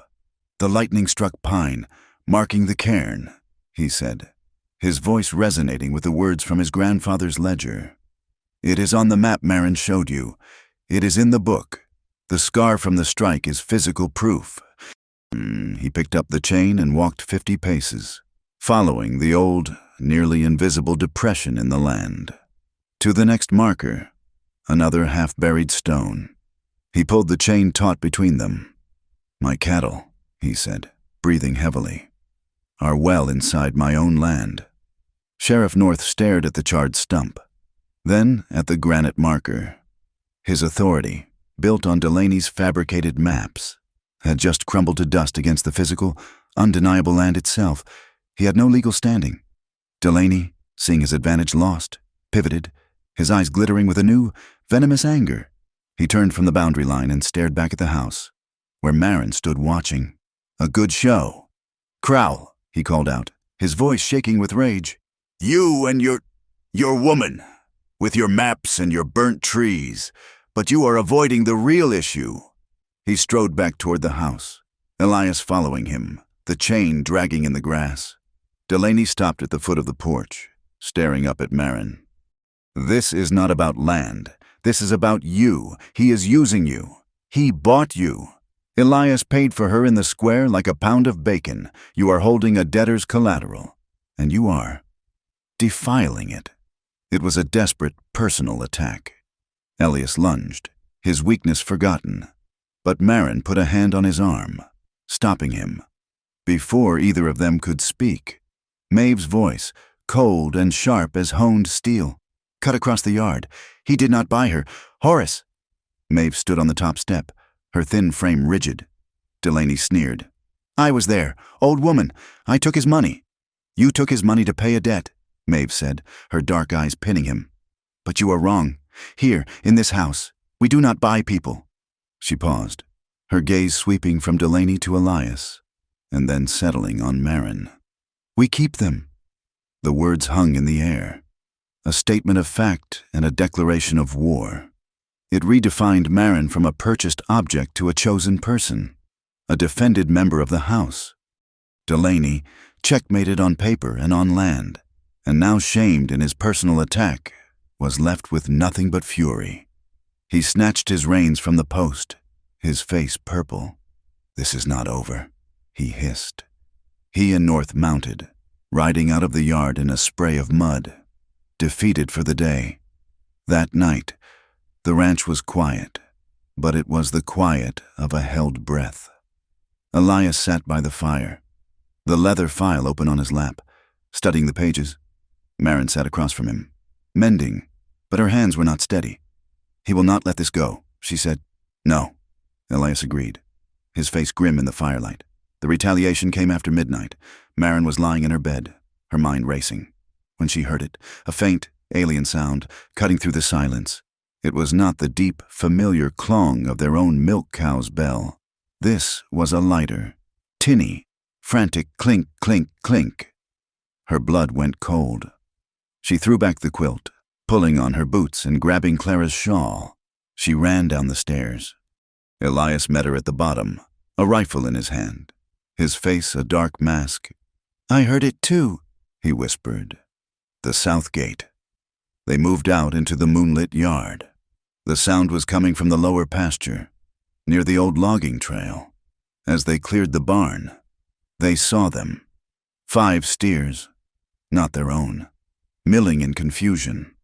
The south gate, which was always barred, stood wide open. In the distance, the shadow of a single rider disappeared into the trees.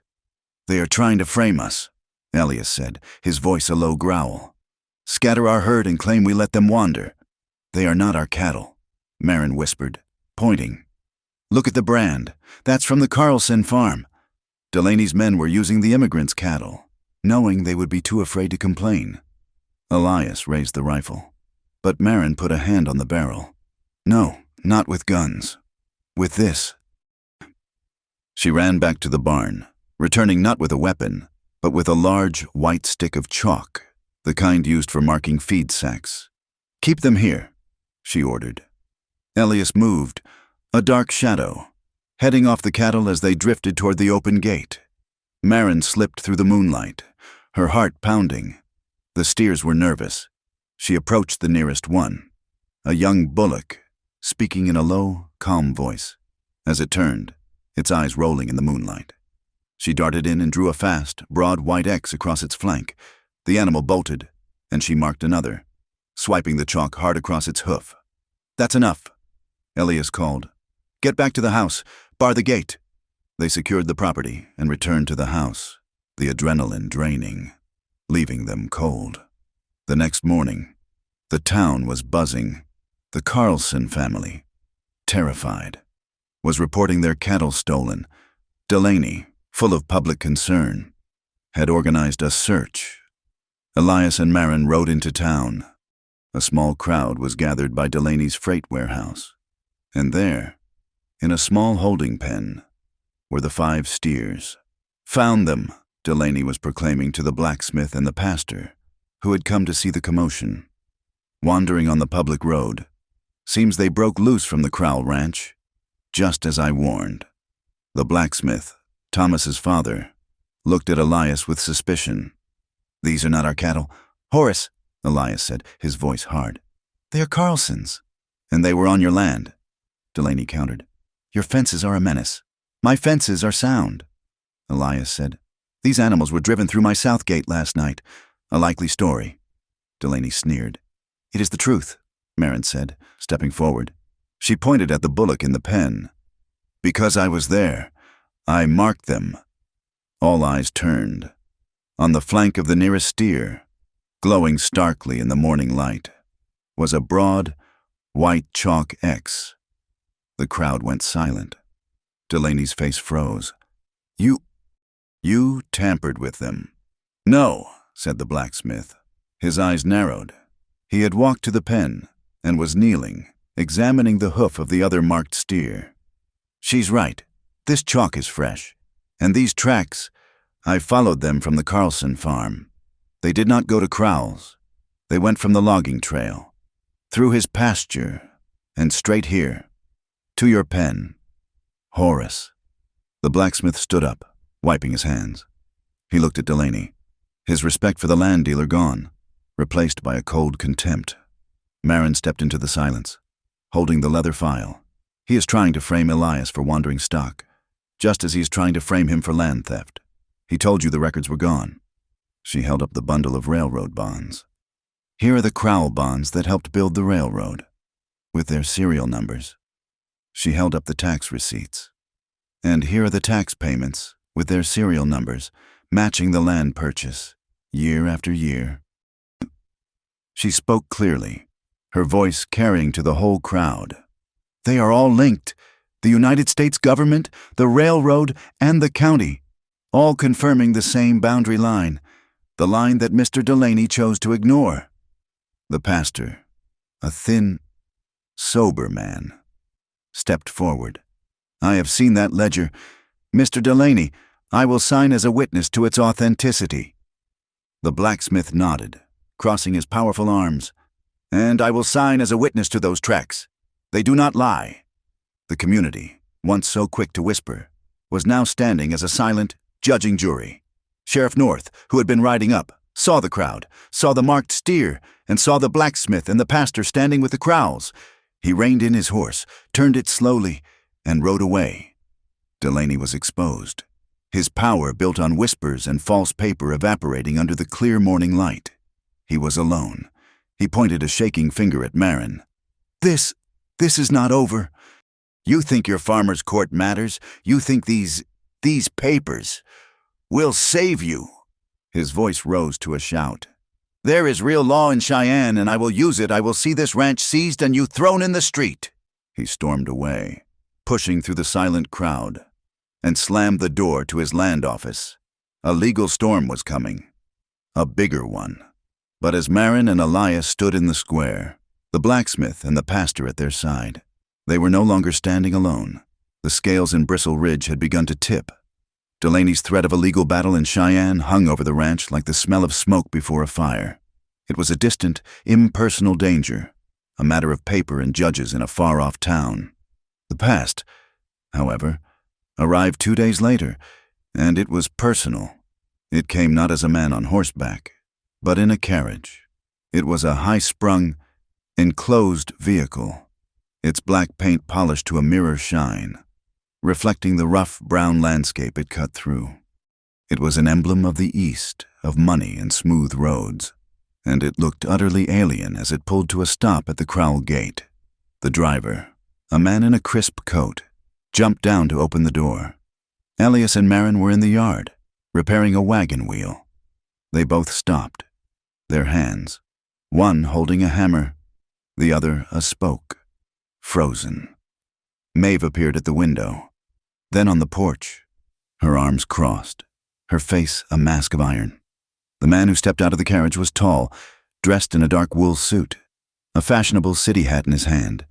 His face was handsome, unlined, and he moved with an easy, confident grace. He paused, dusting his polished boots with a handkerchief, his expression one of mild distaste for the damp earth. Maren's heart stopped. She knew this man. She knew the expensive scent of his cologne, the precise way he smiled, the calculation that was always behind his eyes. "Maren," he said, his voice smooth and rich, as if he were greeting her in a Boston parlor.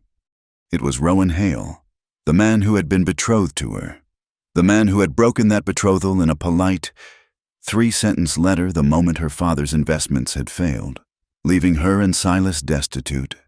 He walked toward her, his smile widening, radiating a practiced charm. He ignored Elias and Maeve completely, as if they were nothing more than part of the landscape, like the barn or the fence posts. "Maren, my dear," he said, stopping 5 feet from her, his gaze sweeping over her faded calico work dress, her calloused hands, the chalk still ground under her fingernails. A flicker of something pity, or perhaps disgust, passed through his eyes, but he covered it instantly. "I have been searching for you for months, ever since I heard what happened. It is a tragedy." Maren's hammer felt impossibly heavy. She let it drop to the ground. "Rowan, what are you doing here?" "I am here to rescue you, of course," he said, as if it were the most obvious thing in the world. He stepped closer, attempting to take her hand. She instinctively pulled it back. "I was a fool," he said, his voice dropping to a low, intimate murmur. He had used that voice on her before, in gardens, at dances, in a life that felt like it belonged to someone else. "A coward. My father. He is a hard man. He pressured me. Maren, I have regretted my decision every single day for 2 years." Elias had not moved. He stood by the wagon wheel, his knuckles white where he gripped the spoke. He was a statue carved from granite, silent, watching. Rowan saw her glance at Elias, and he smiled, a condescending, reassuring expression. I have come to take you away from all of this. I am my own man now. My father's investments in the railroad have paid off handsomely. I have a house in Cheyenne, a proper house, Maren, with glass windows and carpets, servants. You will never have to soil your hands again." He looked at Elias, finally acknowledging him, dismissing him in the same glance. "This arrangement, whatever it is over. I am here to make things right. I am here to marry you." He was offering her the life she had been raised for, the life she had cried over, the life that had been stolen from her. He was offering her warmth, security, money, and, worst of all, the retraction of her shame. Maren looked at Rowan's polished, unmarked hands. She looked at his fine suit. She felt the ghost of her old self, the Maren Pike who had cared about such things, flutter deep inside her chest. A wave of dizziness, a memory of hunger and the cold terror of the auction block, washed over her. He was offering her an escape. He was offering her the world she had lost. Then she looked past him, up to the porch. Elias had moved. He was standing at the edge of the porch, his hand resting lightly on the main post that held up the roof. He was not looking at Rowan. He was not looking at her with anger, or jealousy, or fear. His face was calm, his gaze fixed on the distant mountains. He was not competing. He was not fighting for her. He was being what he had always been present. He was the house.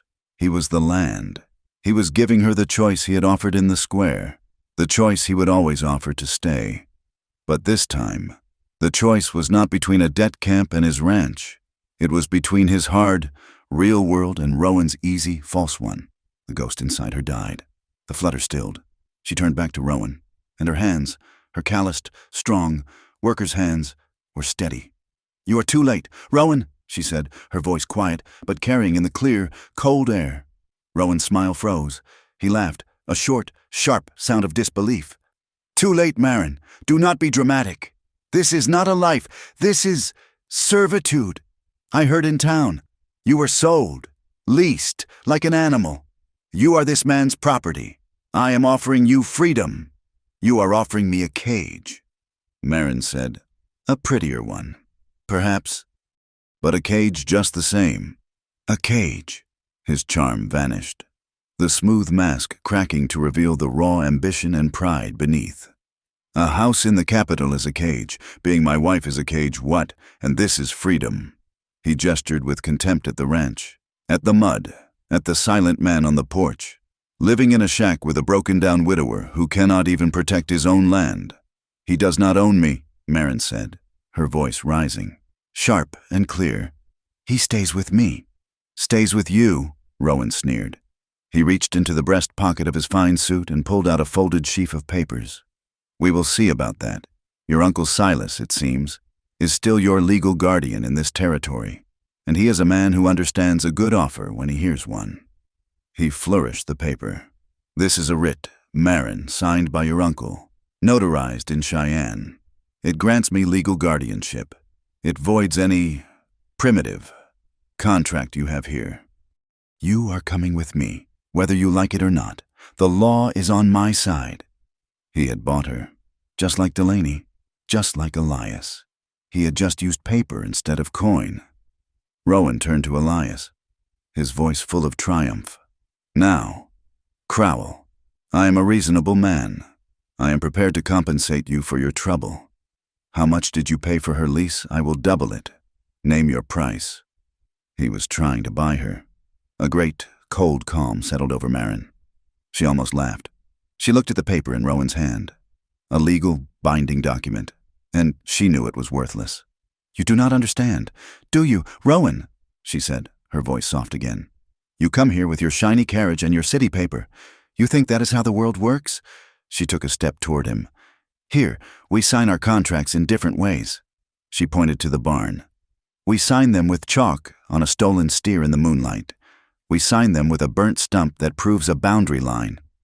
We sign them," her voice dropped, becoming intensely personal, "with warm bricks in a cold bed, and with a hand that does not run when you are sick." She looked at the paper he held. "That is just ink. It is not a promise. You," she said, her eyes pinning him, "do not know how to stay." As the last word left her lips, she felt a presence at her side. Elias had stepped off the porch. He had crossed the yard, his boots silent in the dirt, and he was standing beside her. He did not touch her, not yet. He just stood with her, a solid, immovable wall.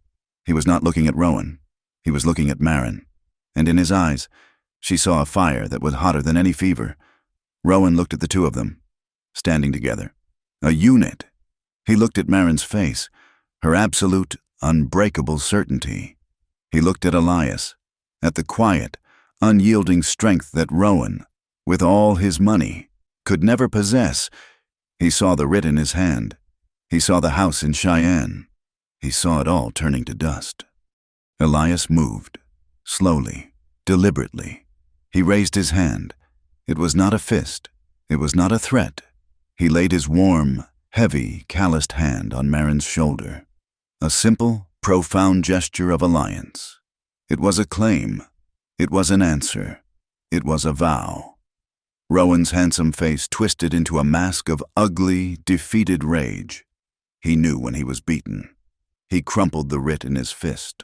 The paper he had put so much faith in. "You are a fool, Marin," he spat. "A fool, you will rot here. You will be dead in 5 years, just like his first wife." He threw the crumpled paper at her feet, turned, and stalked back to his carriage. He did not wait for the driver to open the door, but threw it open himself, shouting, "Turn it around! Get me out of this grave!" The carriage wheeled around, its shiny black paint already coated in the brown dust of the ranch, and disappeared down the track. The dust settled. Marin stood, shaking, the adrenaline of the confrontation draining away, leaving her knees weak. Elias's hand was still on her shoulder, a heavy, warm anchor. She turned, her movement stiff, and stepped into him. She did not cry. She buried her face in the rough canvas of his coat, which smelled of pine and horse and earth.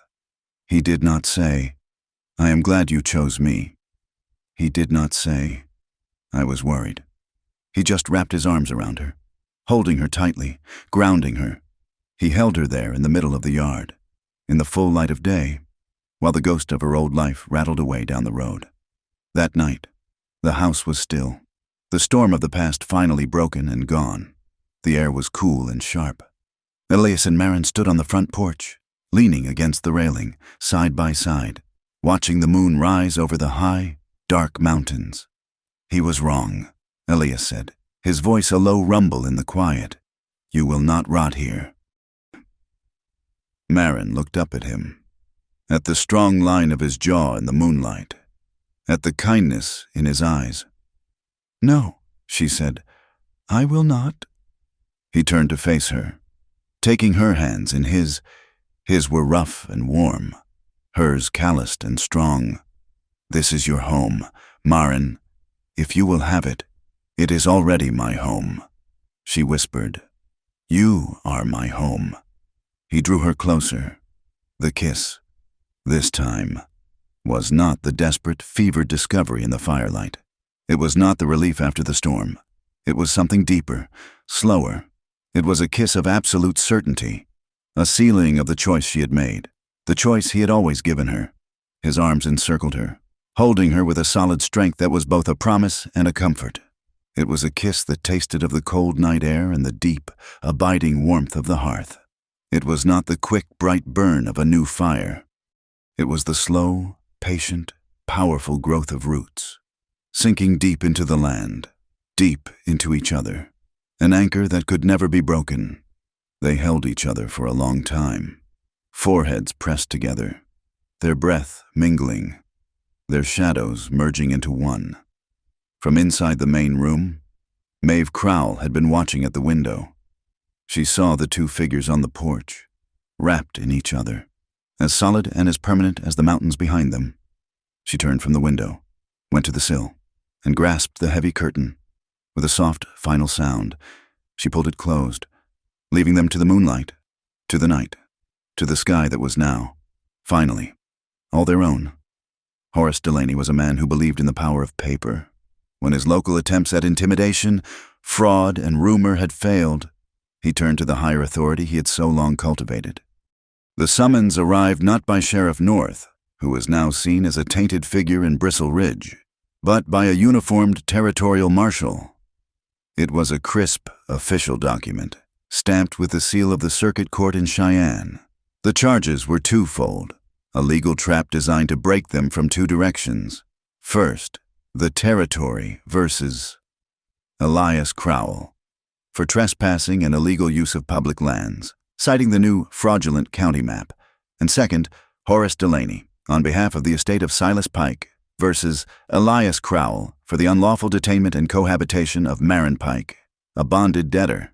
Delaney had found Silas, plied him with whiskey and coin, and had him sign a complaint.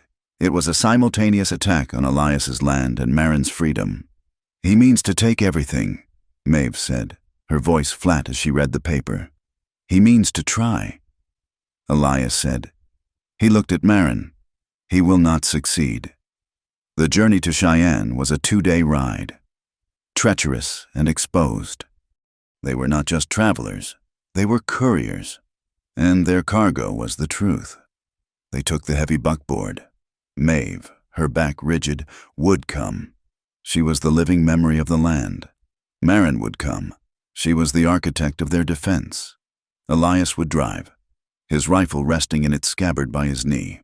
The blacksmith, Thomas Hawk, and Pastor Allen insisted on riding with them as armed escorts. "This is not your fight," Elias had told them. "It is now," Hawk had replied, checking the action on his Spencer rifle. "What happens to you? Happens to Bristle Ridge." The most precious item was the zinc-bound trunk. It held every piece of evidence, the ledger, the map, the receipts, the bonds, and the damning blotter page. It was heavy, and it was essential. They loaded it into the back of the buckboard, covered by a canvas tarp. They made good time the first day, the 5 of them a small, determined convoy, pushing hard to make the river by nightfall. They camped under a stand of cottonwoods, the mood tense, taking turns on watch. The ambush came the next morning, in a narrow, rocky pass where the road wound through a cut in the hills. Marin, driving the wagon, saw at first a flicker of movement on the ridge above, a glint of sun on metal. "Elias!" she shouted. 3 riders burst from the rocks ahead, blocking the path. It was not Delaney. It was hired men, their face covered by bandanas. One of them Marin recognized instantly. Red, the drifter from the bridge. "Give us the trunk, Crowell," Red yelled, his pistol leveled at the wagon. "Hawk Allen, the riders," Elias bellowed. The pastor and the blacksmith wheeled their horses, engaging the other 2 men in a flurry of movement, and shouted curses.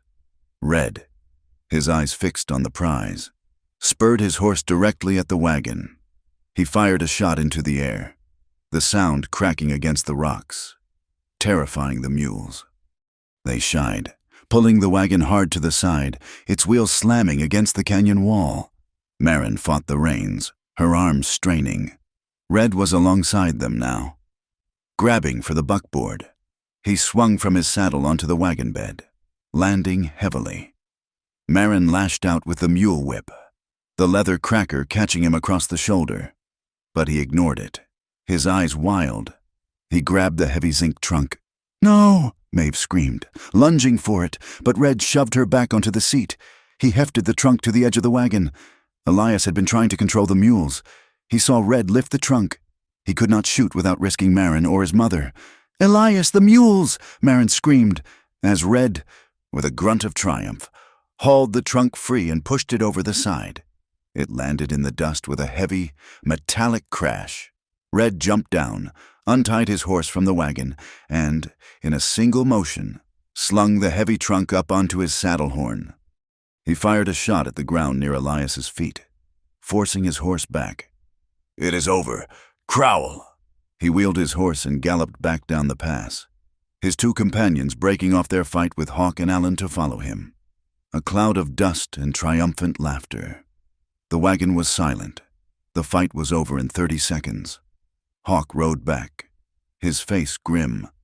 "They are gone." Maeve was breathing hard, her hand on her chest. "The trunk! Elias! They took the trunk!" Elias sat on his horse, his face a mask of disbelief and utter defeat. Everything, the map, the ledger, the receipts, everything was gone. We have nothing," he whispered. Marin, her knuckles white on the reins, was the only one who was not looking down the pass. She was looking at Elias. She had a small, strange, fierce smile on her face. "Elias," she said, her voice shaking, not with fear, but with adrenaline. They did not get it. "Marin, I saw him. Look." She pointed to his own saddle, where his saddlebags were strapped. "Look what you are carrying." He looked down. He had been carrying the feed. "Our supplies." "No," Marin said. She reached into the carpetbag at her feet and pulled out a single, folded document. It was a tax receipt. "Last night, I could not sleep. I could not risk it. Not all in one place." Elias stared at her, his mind slowly understanding. He dismounted, tore open his saddlebags. Beneath the oats and the hardtack, wrapped in an oilcloth, was the Crowell boundary ledger. "I kept the map," Hawk said, a slow grin spreading across his face as he pulled the rolled linen from inside his duster. "And the pastor has the receipts," Marin finished. The heavy zinc trunk, now miles away, was filled with Maeve's spare linens, 2 broken mule shoes, and 50 pounds of rocks. Elias looked at Marin.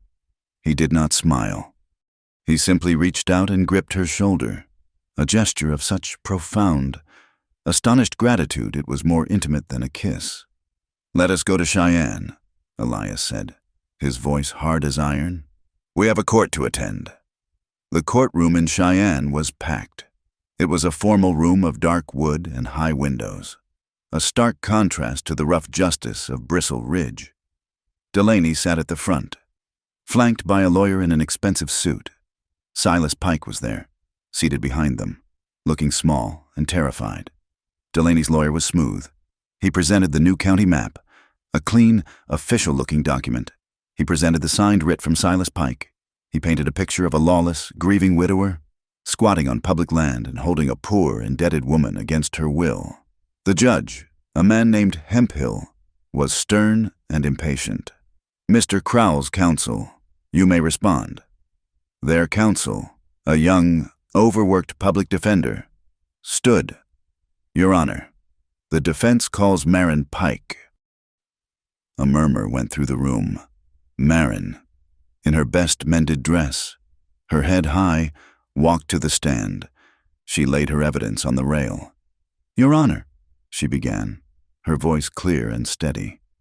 "Mr. Delaney's case is based on a map that is a lie. We will present the truth, not as it is written in a new ledger, but as it is written on the land itself." For an hour, she spoke. She unrolled the original linen map, its edges brittle, and placed it over Delaney's, the contradictions stark. She opened the ledger, pointing to the description of the lightning-struck pine. She presented the railroad bonds, and then the tax receipts, laying them out one by one. A perfect, unbroken timeline. An unbroken chain of ownership, Your Honor, recognized by the county, the railroad, and the United States government for 21 years, until the fire. Then, she presented the altered blotter page. "This is Mr. Delaney's truth. A forgery, used to steal land from men he believed had lost their proof." Delaney's lawyer objected, but the judge waved him quiet, his eyes fixed on the evidence. "We call Maeve Crowell," the defender said. Maeve stood, her thin frame radiating a strength that filled the room. "Mrs. Crowell," the lawyer asked, "you have seen this ledger. Is it familiar?" "I have seen it," Maeve said, her voice calm but powerful as winter wood. "I watched my husband's father write in it. I have lived on that land for 51 years. I cooked the food for the men who built the fences on that line. That land is Crowell land. It was then, and it is now." Next, Thomas Hawke. He recounted the story of the marked steers, the tracks that led directly to Delaney's warehouse. Then, Pastor Allen, who testified to Marin's voluntary teaching and to the character assassination that Delaney had waged against her. Delaney's lawyer, seeing his land case evaporating, turned, his face vicious. He would attack the second charge. "Your Honor, this is all a fine diversion," he shouted. "But it does not change the facts. This woman, Marin Pike, is bonded. She was sold at public auction to pay a debt. She is, by law, the property of Silas Pike's estate, an estate I now represent. She is living, unwed, in this man's house. This entire performance is a desperate, pathetic charade by a fallen woman to secure her position. She has no rights, and she has no honor." The room was shocked into silence. Marin went pale, the public humiliation striking her like a physical blow. Silas Pike looked like he was going to be sick. The judge's face was hard, his sympathies clearly swayed by the brutal, legal truth of her original sale. Before Marin's defender could even rise to object, Elias Crowell stood up.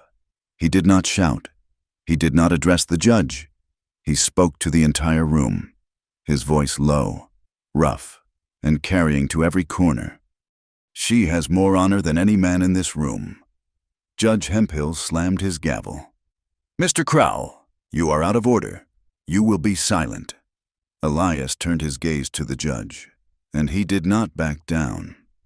"Your Honor, he is right about one thing. This territory is full of people who run. Men who run from a hard winter. Men who run from a bad debt. Men who run from the past." He turned, his gaze finding Marin. The entire courtroom, the judge, the lawyers, all faded. He was speaking only to her. "When my wife died," he said, his voice raw, "everyone left, my hired hands, my neighbors. They could not stand the quiet." His voice dropped. but it was so quiet. Everyone strained to hear it. Marin Pike stayed. She stayed when she was sold for a debt she did not owe. She stayed when the town whispered, and when men threatened her on the road. She stayed when my own mother despised her. She stayed, and she found the truth, and she fought for my land when I was too sick to fight for it myself. She stayed when everyone else left. He turned back to the judge, his face hard as the mountains. That is her honor, and you will not question it. The silence in the courtroom was absolute. Marin was looking at Elias, tears streaming silently down her face. Not from shame, but from a release so profound it shook her to her bones. Judge Hemphill stared at Elias for a long time. He looked at the evidence. He looked at Delaney, whose face was a mask of furious disbelief. He looked at Marin. He slammed his gavel, the sound making everyone jump. "This court has heard enough." His voice was clipped. Official. On the matter of the boundary line, the physical evidence of the original survey, supported by the unbroken and unchallenged chain of tax receipts and bonds, is indisputable. This court hereby recognizes the Crowell boundary line as described in the ledger of 1851. The new county map is declared in error and void as it pertains to this property. He shuffled his papers. On the matter of the detainment of Miss Marin Pike, the original debt was paid in full by Mr. Crowell, terminating the lease. The subsequent guardianship writ signed by Silas Pike is found to be coercive, signed under duress, and is hereby nullified. Miss Pike is, and has been, a free citizen, not property, and is free to reside where and with whom she chooses. He fixed his gaze on Delaney.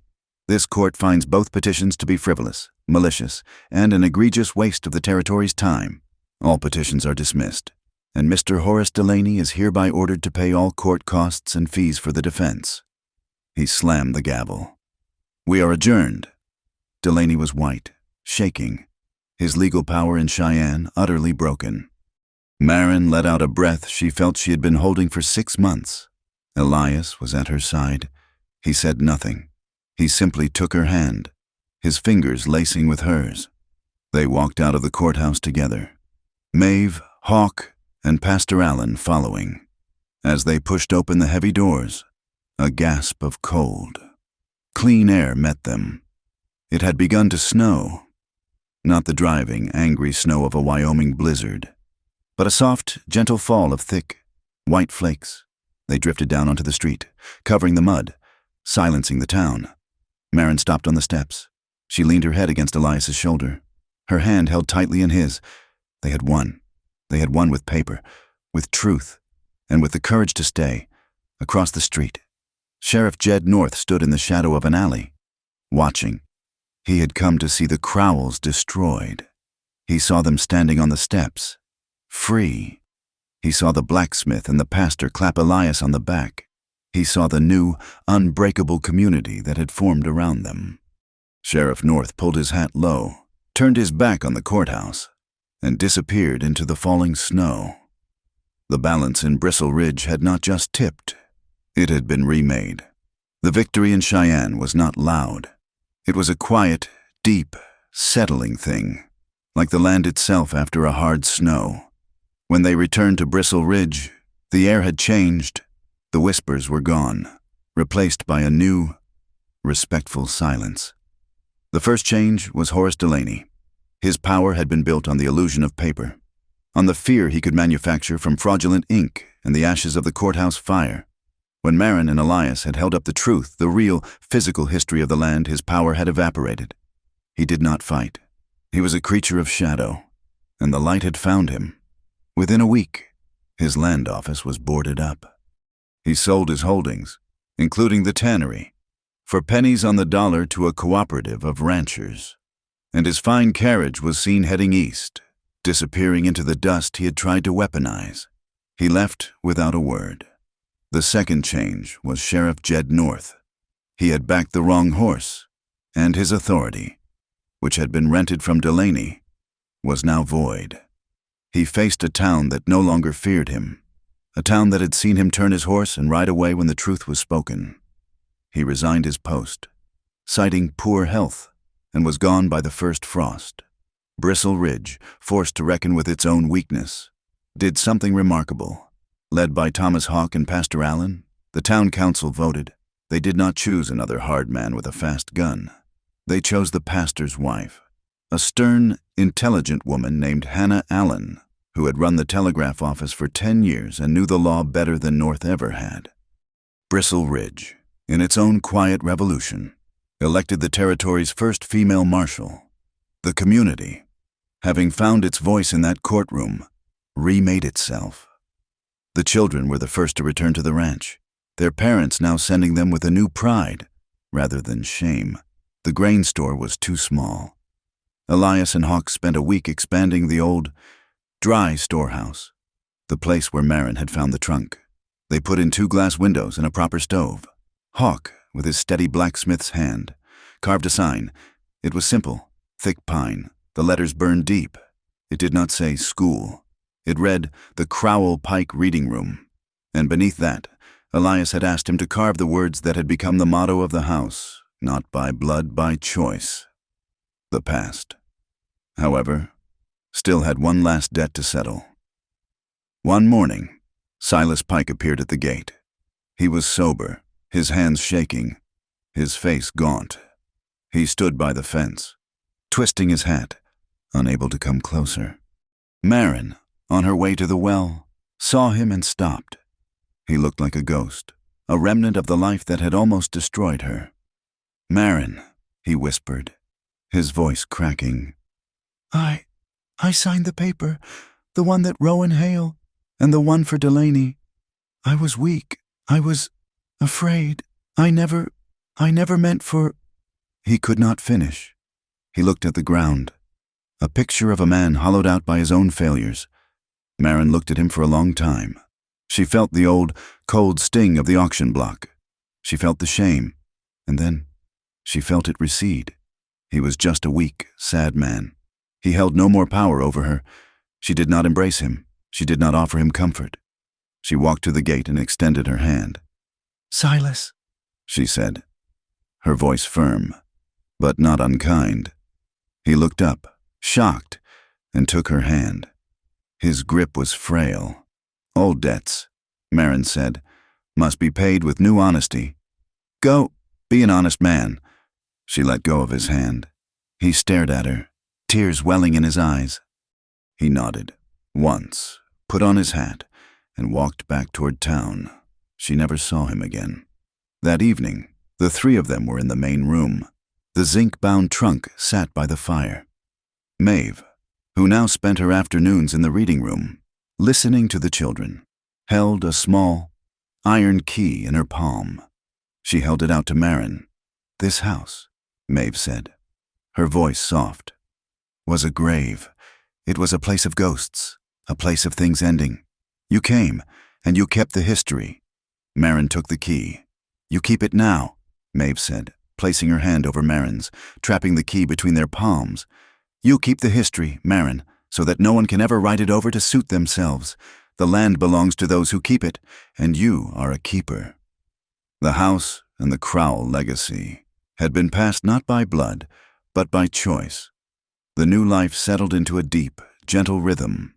Winter came, hard and white, but the house was warm, the reading room full. Spring arrived, melting the snow and turning the high pastures a vibrant, impossible green. One morning, Marin was in the kitchen, grinding the coffee. The smell, usually so rich and welcome, made her stomach clench. A wave of dizziness washed over her, and she gripped the edge of the table, the world tilting. Maeve, watching her, said nothing, but her sharp eyes missed nothing. Later that week, the doctor rode out to see to Maeve's joints. As he was leaving, he stopped Marin on the porch. He was a kind, observant man. He looked at her pale face, at the new, soft shadows under her eyes. "You are working too hard, Miss Pike," he said gently. "I am just tired," Marin said. The doctor smiled, a knowing, gentle expression. He looked out at the greening land, at the new calves in the pasture. "The land is healthy," he said, more to himself than to her. "Sometimes, when a heart finally finds a place to stay, the body just knows how to bloom." He tipped his hat and rode away. Marin stood on the porch, her hand on her abdomen. A slow, dawning, terrifying joy spreading through her. Elias, when she told him, did not shout. He did not weep. He simply held her, his arms shaking, his face buried in her hair, and whispered her name, over and over. That week, he went to the creek bed and dug up 3 small, healthy maple saplings. He planted them in the front yard, where they could be seen from the porch. "What are they for?" Marin asked, her hand in his. "This is the staying garden," he said, tamping the dark earth around the last one. "One for my mother, one for you, one for me." He looked at her, his eyes full of a love that was as solid as the land itself. "The children in the reading room, they sound like leaves. I like the sound. We do not need an heir, Marin.